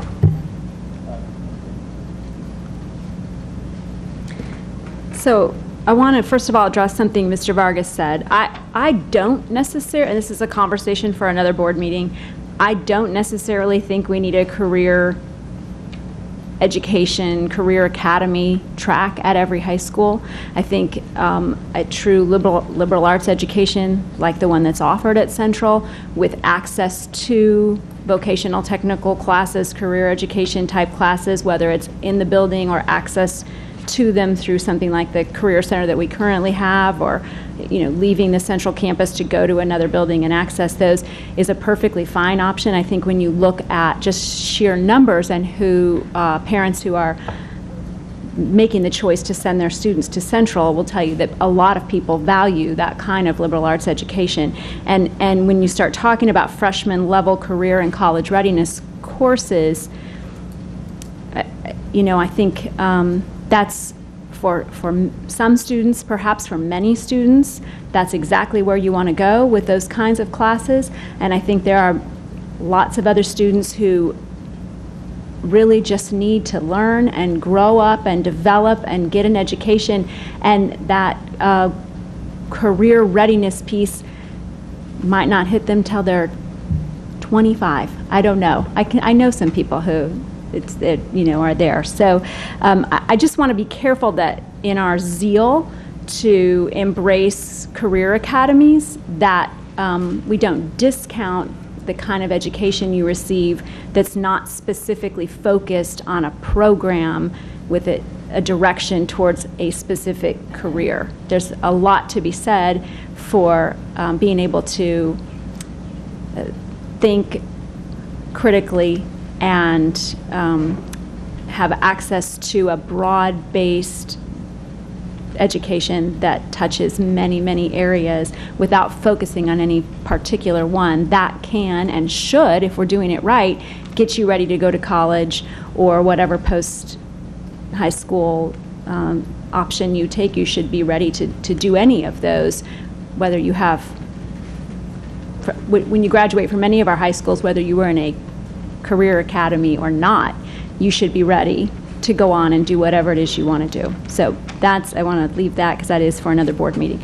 But I want to go back to Mrs. Williams' comments about Benson High School, and I think Dr. Kerberg, you said you wanted to assure us that Benson had been coming to you for 2 years, and so that to me just makes it all the more reason we need to be urgent about this. 2 years is enough. It's long enough. And I can see lots of benefits to going ahead and assembling a task force now. Number one, you can hear from staff and community that you've settled beyond this task force. They can probably rule out some of those many options that you gave us right off the bat. Things that would not appeal to the families at Benson, to the staff that's teaching there, and to the community that's going to support whatever the district adopts.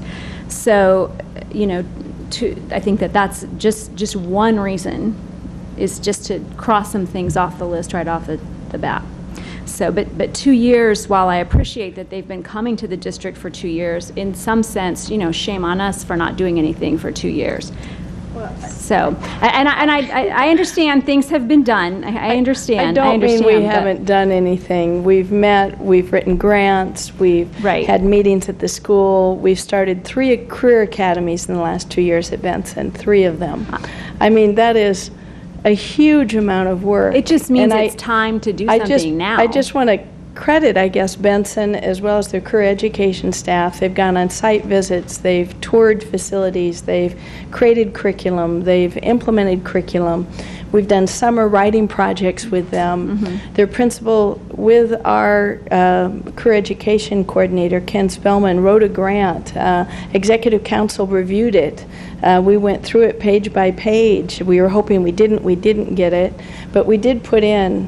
And that's pretty phenomenal. 3 career academy programs have been addressed and talked about for this school in the last couple of years. So I think I've given, unfortunately, I think I wasn't clear on that because, yes, we are thrilled to have been supporting Benson High School for the last 2 years and moving their plans forward. So let's keep going. If we've got motivation, then let's keep moving. Mr. Snow? I think Marion stole my thunder, so. Okay, I'll ask a question. I'm assuming that the CAPS program that we've looked at will meet the Rule 47 requirements? I know it's hypothetical, but if we went down there and toured it and we're having deep conversations about it, I'm assuming that. It's missing one component, and that's the tie into the curriculum, the core curriculum. As far as the kids in the aerospace program, are those kids, same kids, going to take the science course that incorporates aerospace concepts? But we can incorporate that at Benson. It's one component, though. Okay. Is there any other questions, thoughts, concerns? Mr. Scanlon? I'd just like to say that I had the opportunity to tour Burke and saw some of the equipment that is at Burke, the new equipment, part of the $1.2 million money that we set aside for them. They got some new saws, new plasma machine. It's really nice to see them updated from, I don't know, 1960 or so. But it is some nice equipment, and it's good to see the money being well spent.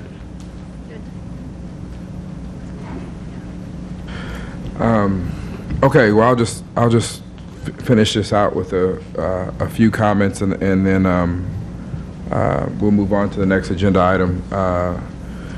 I think what we're hearing tonight is that the future of Benson is critical to Omaha Public Schools, regardless of what happens in November. And I'm just trying to summarize and hopefully give direction for staff. If I see board members disagreeing with me, they'll raise their hand and say, no, I think we want something else.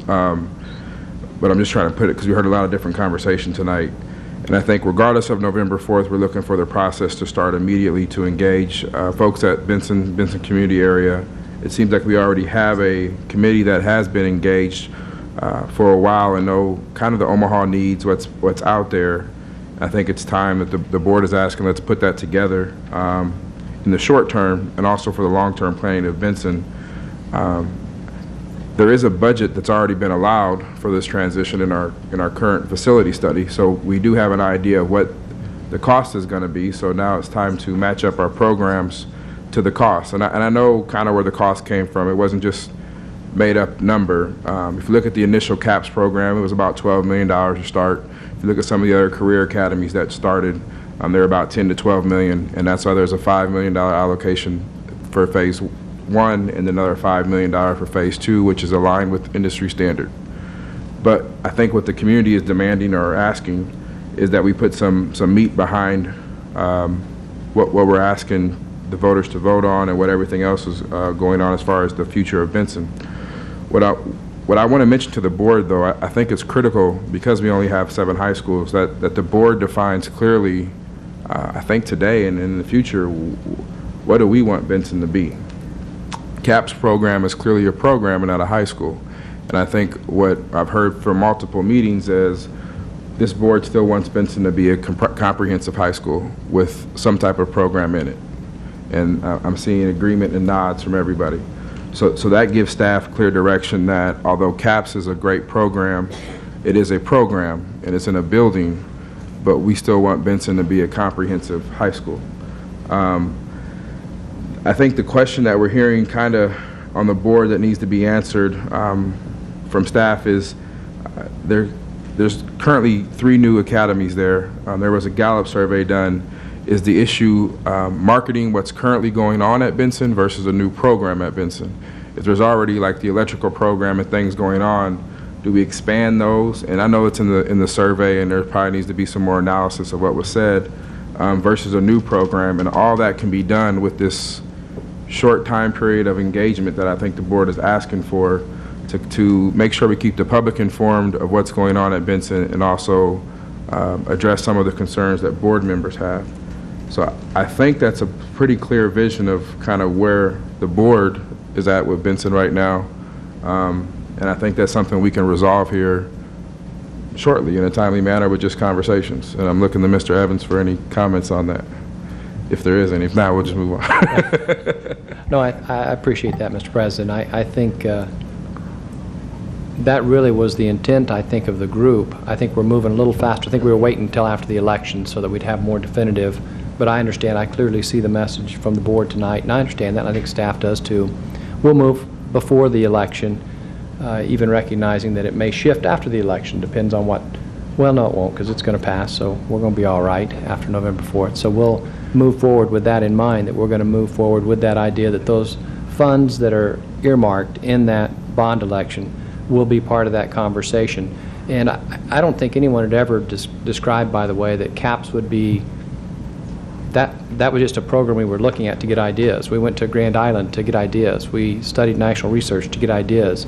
And as mentioned before, Benson's looked at a lot of other things and added some things, including the electrical program. And so things have happened. It's just, what's the next step? And what's the next step that gets us down the road further and faster? I think that's what I heard from Ms. Williams. So I think we're quite well apprised of where we want to go on moving a little more quickly on moving ahead with the task force and addressing that. And we also, it might be well, just as I listened to all the conversations, Mr. President, maybe in the future we have a workshop on this topic.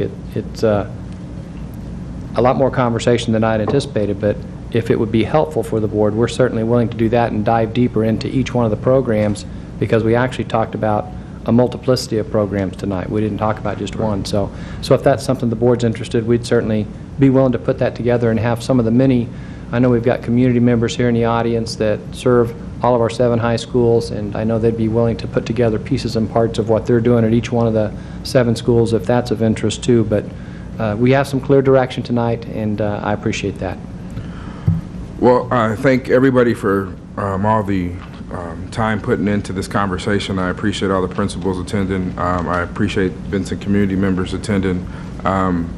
And I guess the real takeaway from this conversation is that the future of Benson, I think you can see by this conversation, is very important to this board. And it's clear that the board is going to continue to work, and so is staff, to I don't want to say bring back, because I still think Benson is a great school, just elevate and make aware of things that are currently going on in Benson that are going really well, and draw more students there. And I think we can do that now. I think we could have always done it, but I think what we're doing with the strategic plan and this conversation here is all about putting, aligning our resources and making sure we're using them the most effectively and efficiently we can. And I think that's part of this conversation. We're meeting the community need and demand. We've heard it loud and clear. We heard at the Benson Forum about the future of Benson, and I think this gives a little bit more concrete that it's still going to be a comprehensive high school, and we're going to move forward in a complete fashion regarding this, and in a more faster fashion, I guess it sounds like. So I appreciate the conversation. Any more questions, comments, or discussion regarding career education and future of Benson?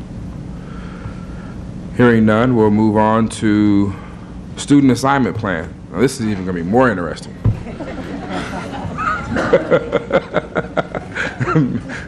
Mrs. Underwood. I apologize in advance for disappointing, because we really don't have too much to report back on right now.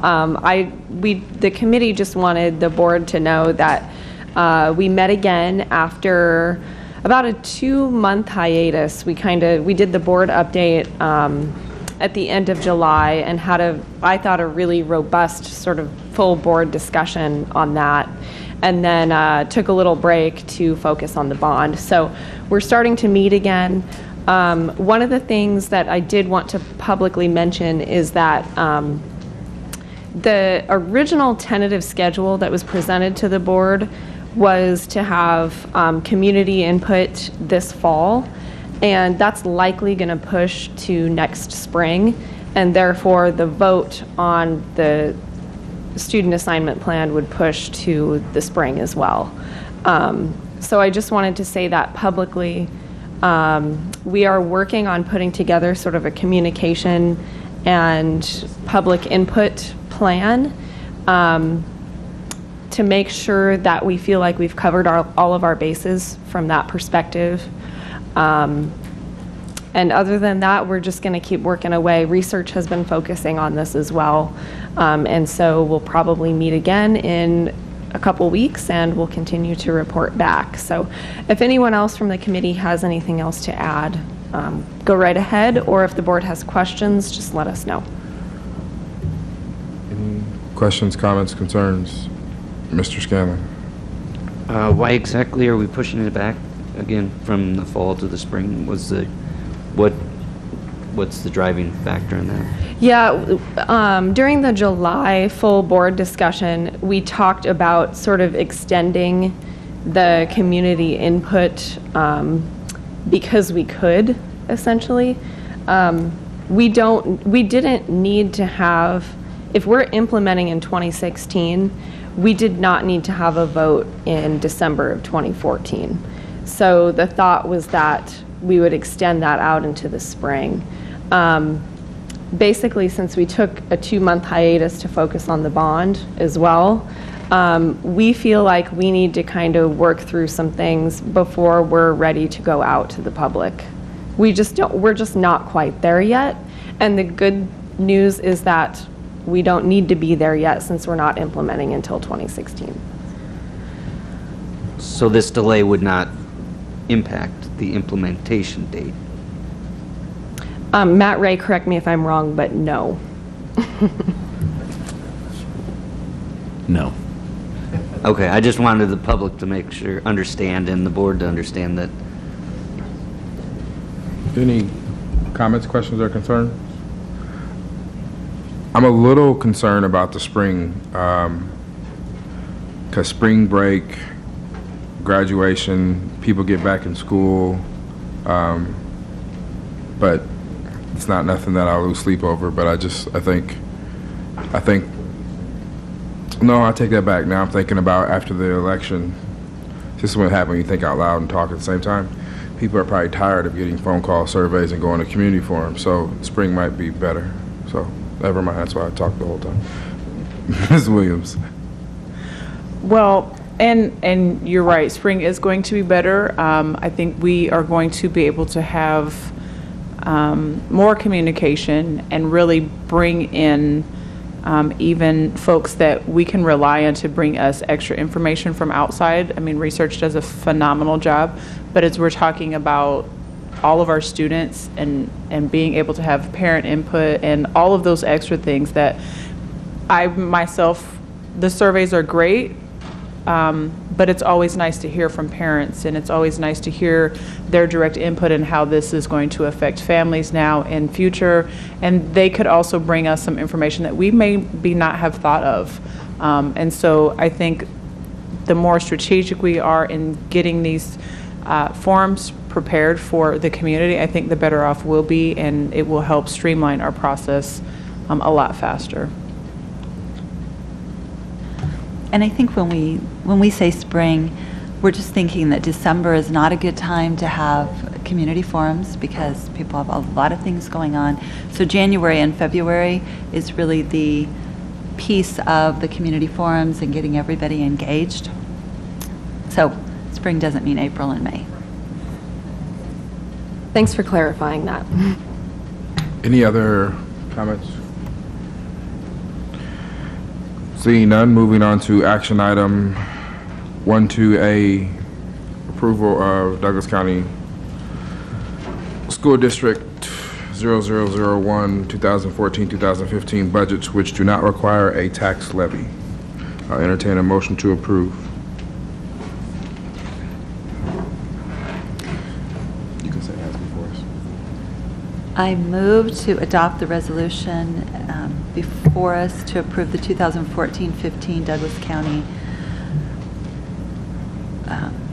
budget, which does not require a tax levy. There's a motion on the floor to approve the resolution before us for 2014-2015 Douglas County School District 0001 budgets which do not require a tax levy. Is there a second? Second. Motion by Mrs. Gotting, second by Mr. Scanlon. Any discussion?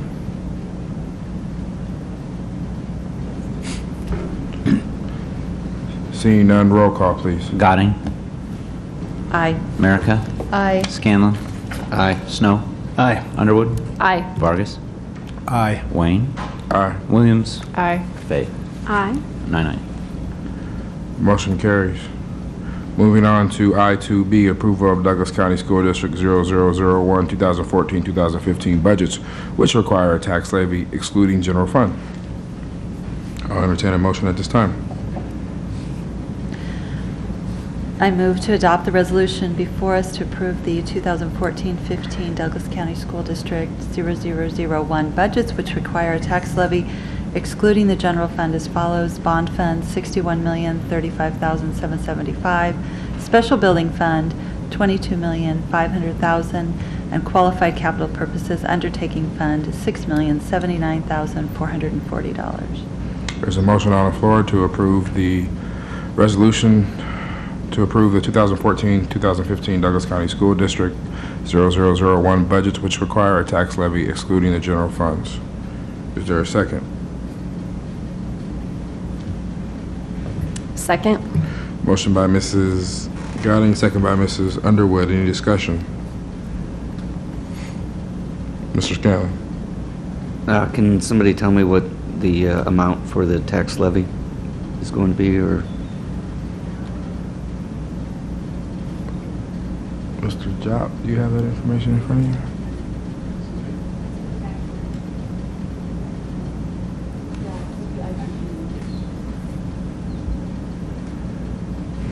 That would be I2E, I believe. I think is the question you were asking.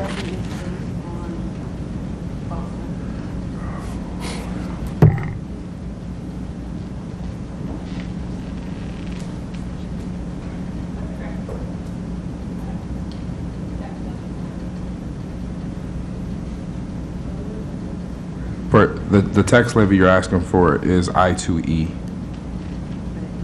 But do you want the exact amount for this one?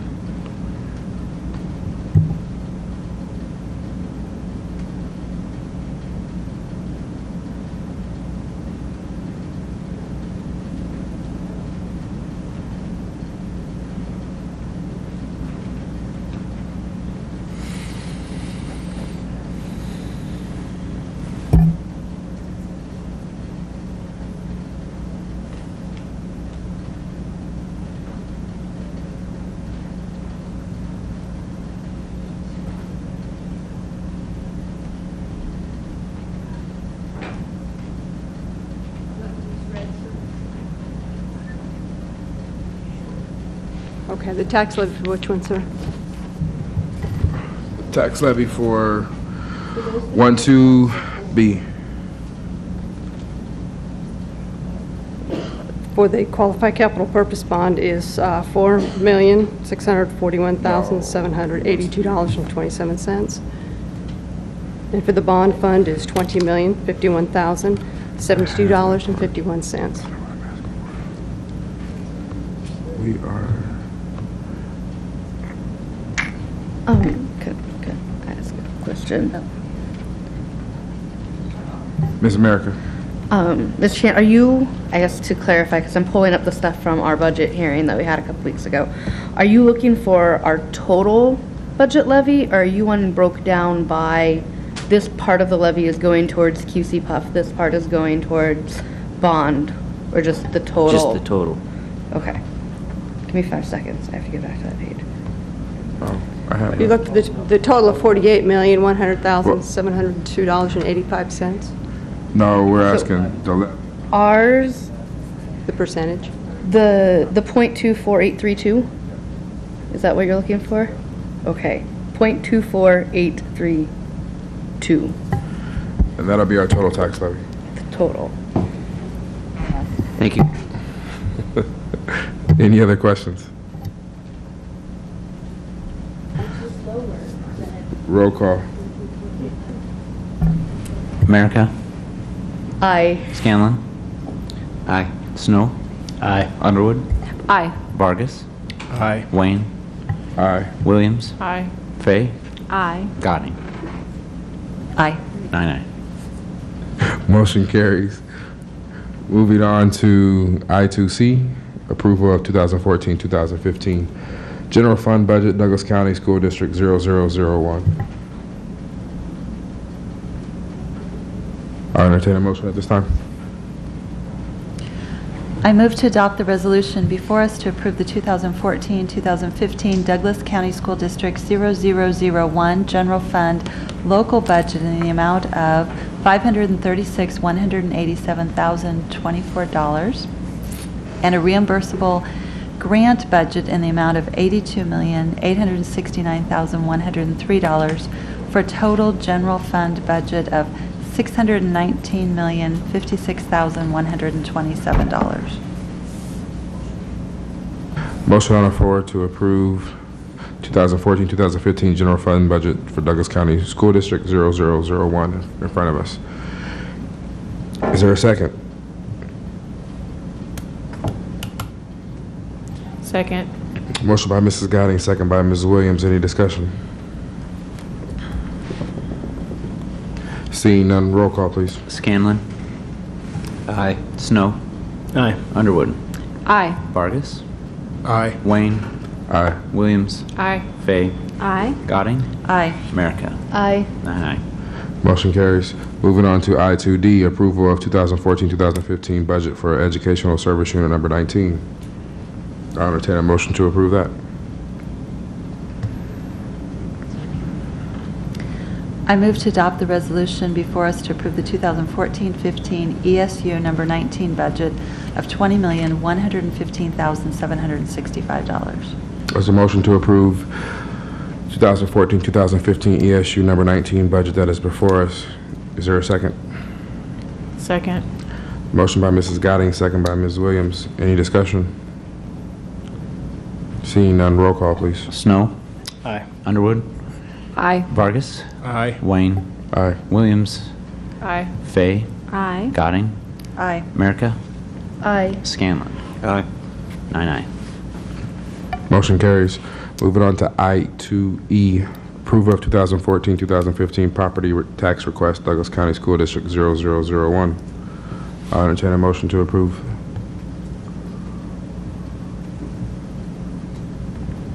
I move to adopt the resolution before us to set the 2014-2015 Douglas County School District 0001 property tax request as follows. General Fund, $23,407,848.07. Special Building Fund, 0. Qualified Capital Purpose Undertaking Fund, $4,641,782.27. Bond Fund, $20,051,072.51. Total property tax requirement of $48,100,702.85. So motion on the floor to approve the 2014-2015 property tax request for Douglas County School District 0001. Is there a second? Second. Motion by Ms. Goding, second by Mrs. Williams. I'm sorry, Mrs. Underwood. Any discussion? Ms. America. I think this is the most appropriate time to bring this up because we haven't really, as a board, discussed it. There was an interesting study released by the Open Sky Policy Institute on August 25th. And every year they look at the state of school financing in Nebraska. And I just want to bring to everyone's attention because it's generally very interesting that Article 7, Section 1 of our state constitution says that the legislature is charged with providing free instruction in the common schools of our state. And yet, continuously, again this year, when Open Sky looked at funding for education in Nebraska compared to other states, we're still ranked 49th nationally in the percent of education expenses that are provided by the state. It's just something to keep in mind as we move forward and keep looking at with the Education Committee and their visioning process and how education is funded in Nebraska, to realize that we are 49th nationally for K-12 funding, and yet we are still lowering our levy from last year, I'd also like to point out. Thank you. Any more discussion? Seeing none, roll call, please. Underwood. Aye. Vargas. Aye. Wayne. Aye. Williams. Aye. Fay. Aye. Gadding. Aye. America. Aye. Scanlon. Aye. Snow. Aye. 9-9. Motion carries. Moving on to I2F, approval of 2014-2015 property tax request, educational service unit number 19. I move to adopt the resolution before us to approve the 2014-2015 ESU number 19 property tax request at $2,904,205.65. There's a motion on the floor to approve the 2014-2015 property tax request for educational service unit number 19. Is there a second? Second. Motion by Mrs. Gadding, second by Ms. Williams. Any discussion? Seeing none, roll call, please. Vargas. Aye. Wayne. Aye. Williams. Aye. Fay. Aye. Gadding. Aye. America. Aye. Scanlon. Aye. Snow. Aye. Underwood. Aye. 9-9. Motion carries. Moving on to I26, property acquisition adjacent to Yates facility. I'll entertain a motion to approve property acquisition adjacent to Yates facility at this time.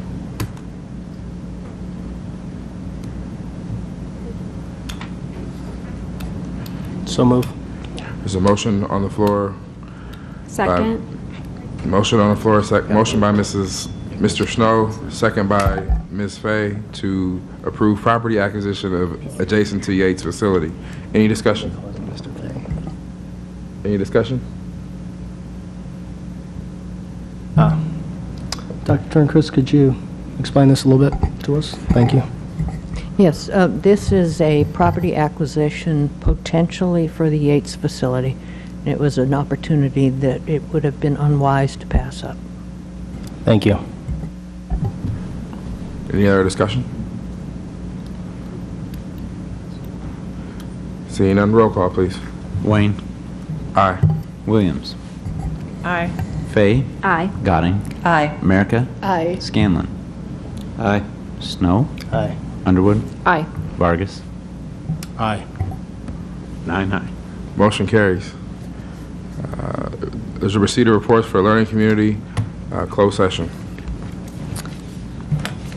I move that the Board of Education go into closed session for the protection of the public interest and for the prevention of needless injury to the reputation of individuals, to discuss with the superintendent, secretaries of the board, and legal counsel legal advice. There's a motion on the floor to go into closed session. Is there a second? Second. Motion by Mrs. Gadding, second by Mrs. America. Any discussion? Roll call, please. Williams. Aye. Fay. Aye. Gadding. Aye. America. Aye. Scanlon. Aye. Snow. Aye. Underwood. Aye. Vargas. Aye. Wayne. Aye. 9-9. Motion carries. Let me remind the board that the purpose of closed session is for the protection of the public interest and for the prevention of needless injury to the reputations of individuals, to discuss with the superintendent, secretary of the board, and legal counsel legal advice. Let the record reflect the board went into closed session at 8:42 p.m.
Omaha North High Magnet School, committed to excellence, committed to service, committed to the future. From the classroom, to the playing field, to community service. Omaha North is dedicated to developing young leaders who are prepared to take their place in the world by holding students to high standards of excellence and is leading the way in STEM fields: science, technology, engineering, and mathematics. Omaha North offers more advanced placement science courses than any other high school in the region. North's Physics First sequence allows students with a strong background in mathematics to take physics their freshman year. Also, unique to North is its Project Lead the Way biomedical science program, a 4-year sequence of college prep courses which immerse students in biotechnology and biomedical applications. I'm a magnet student, so North was not originally my home school. I was drawn to North High because of the science program that was beyond what other OPS high schools could offer. I have taken AP Physics, Chemistry, and Biology, and I've also taken Anatomy and Physiology. And those classes have really helped me to decide what I want to go into for a science profession. Omaha North's Media Technology program allows students to explore a wide variety of computer technology applications in digital media. Students explore the realm of electronic musical instruments, multimedia, telecommunications, information processing, computer systems, and lab management. Emphasis is placed on students learning the skills necessary to create new products and to support academic standards. Omaha North is the only high school in the state of Nebraska certified by Project Lead the Way, a 4-year pre-engineering program that helps students understand and explore a career in engineering. This coursework, when combined with traditional mathematics and science courses, lays a solid foundation for students wishing to pursue an engineering degree during their post-secondary education with college credit available each year. Besides regular mathematics coursework, Omaha North offers a solid foundation for students serious about pursuing math and engineering-related careers and provides opportunities for students to get a jump start on their future college coursework. The reason I came to Omaha North High Magnet School is because the mathematics program allows me to take 7 college-level math courses to help me prepare and focus on my academic studies for an engineering career in college. In addition to the magnet concentrations, Omaha North has a full complement of course offerings, including a large pottery studio, an award-winning orchestra program, and other courses to match the interests and talents of all students. Omaha North students are taught the value of community service throughout their high school careers. Classes participate in community service learning projects, and Omaha North Student Council is one of the area's top fundraisers for the Make-A-Wish Foundation. Additionally, students in the award-winning JROTC, band, orchestra, and choir programs are frequently asked to perform at community events, providing students with additional outlets to give back to those who support them. One of the things I've enjoyed most about my time here at North are the extracurricular activities. There are so many opportunities to get involved and to really make the most of the years you spend here. 2 of the activities I've been involved in the most are the band and academic decathlon. As a junior and senior, I was given the opportunity to be one of the band leaders. That really helped me go and develop my leadership skills. You never realize how difficult it is to earn the respect of a group of people or to do what's right until you're placed in front of 90 people and you're expected to lead everybody. It was truly an experience I will never forget. With more than 40 clubs and activities, plus a full range of athletics, students have numerous opportunities to enrich their high school experience and develop into well-rounded adults. As part of its continued commitment to offering students the finest educational experiences possible, in the fall of 2010, Omaha North opened its new 4-story Science, Technology, and Engineering Haddock Center. This student-proposed up-to-date facility will allow Omaha North to expand its existing programs and offer the latest technology available. North High's new engineering wing is definitely state-of-the-art and is at the same level as many of these collegiate programs as far as what's being offered in this wing. A lot of places boast about having a working building and 3D printers. You can get all of that right here. You look up and all of the mechanical equipment is exposed, which provides a huge learning tool for all the students, and it's just a great facility, and North High is going to do great things with it. Come join the Omaha North family and lead the way to a better tomorrow. If I have an assignment and I never turn it in, should I be given any credit at all? No, because No it's credit? missing. Because it's missing. Has that ever happened to any of you guys? No. You've never had missing assignments? No. No. What's it like to be perfect? Awesome. I don't know. It's not complicated. OPS does not give credit for missing assignments. All coursework must be turned in by the end of the unit, and students must take tests on their first attempt.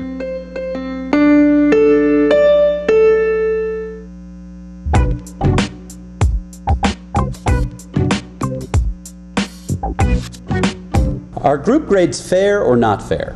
Not fair.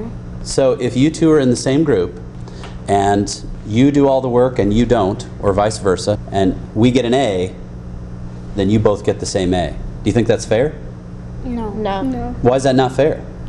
Because the other person didn't really do the work that you did, and she got the same grade as you. It's not complicated.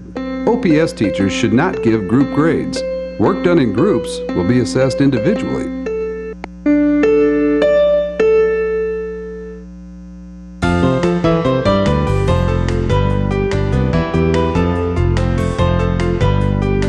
Welcome to Benson High School, the Decision Science Magnet, where you will discover who you are, What you want. and how to achieve it. Come, let our career pathways and more lead the way.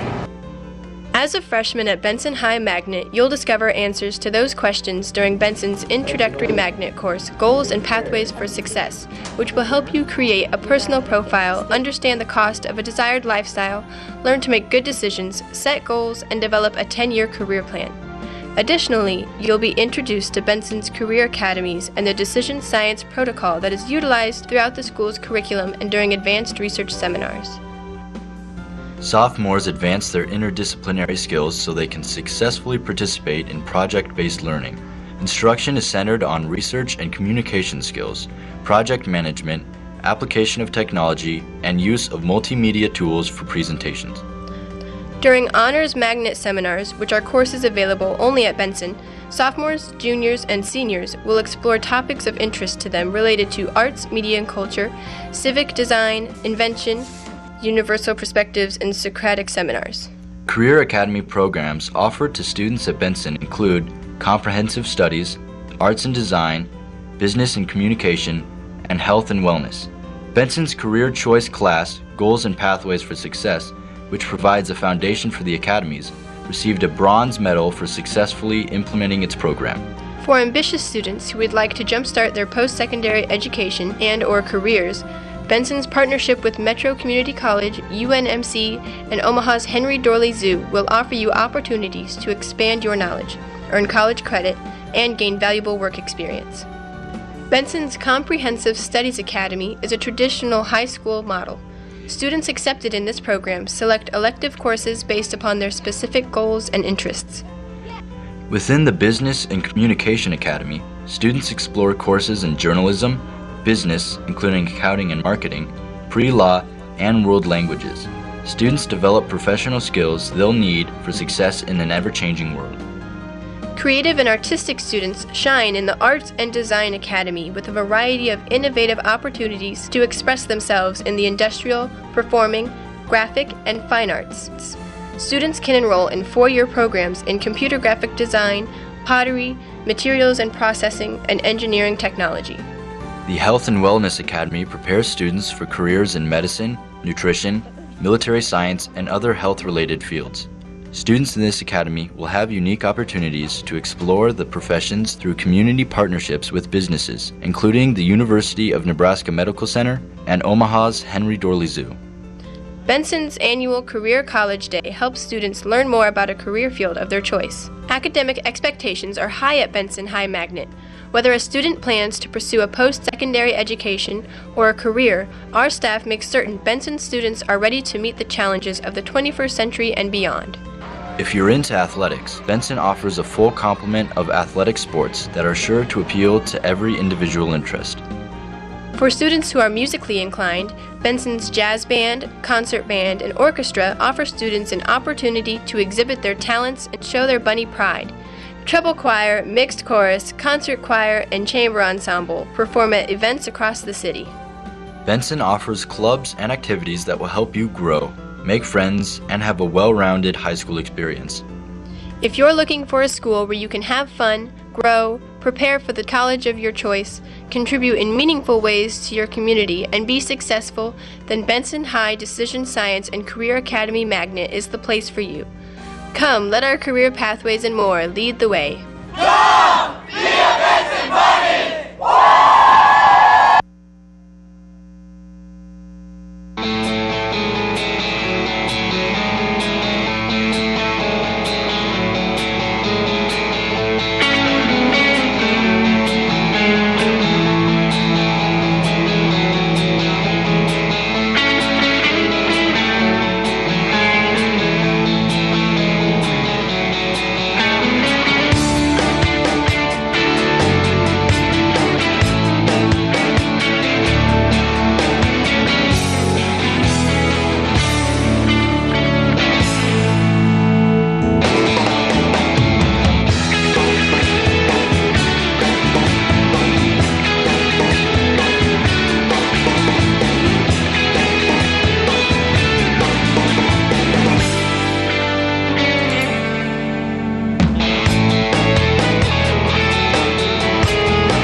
What's harder, advanced or basic questions? Advanced. Okay.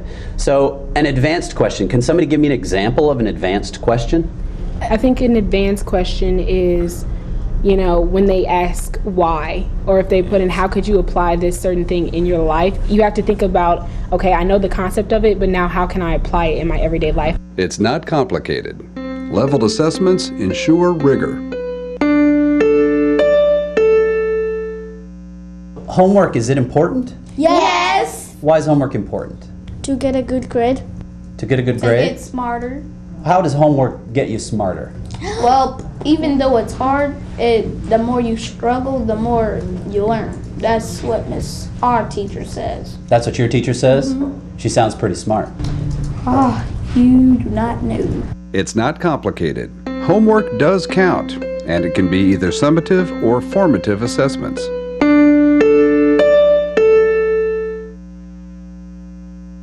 Welcome to South High Magnet. Come on in and see our school.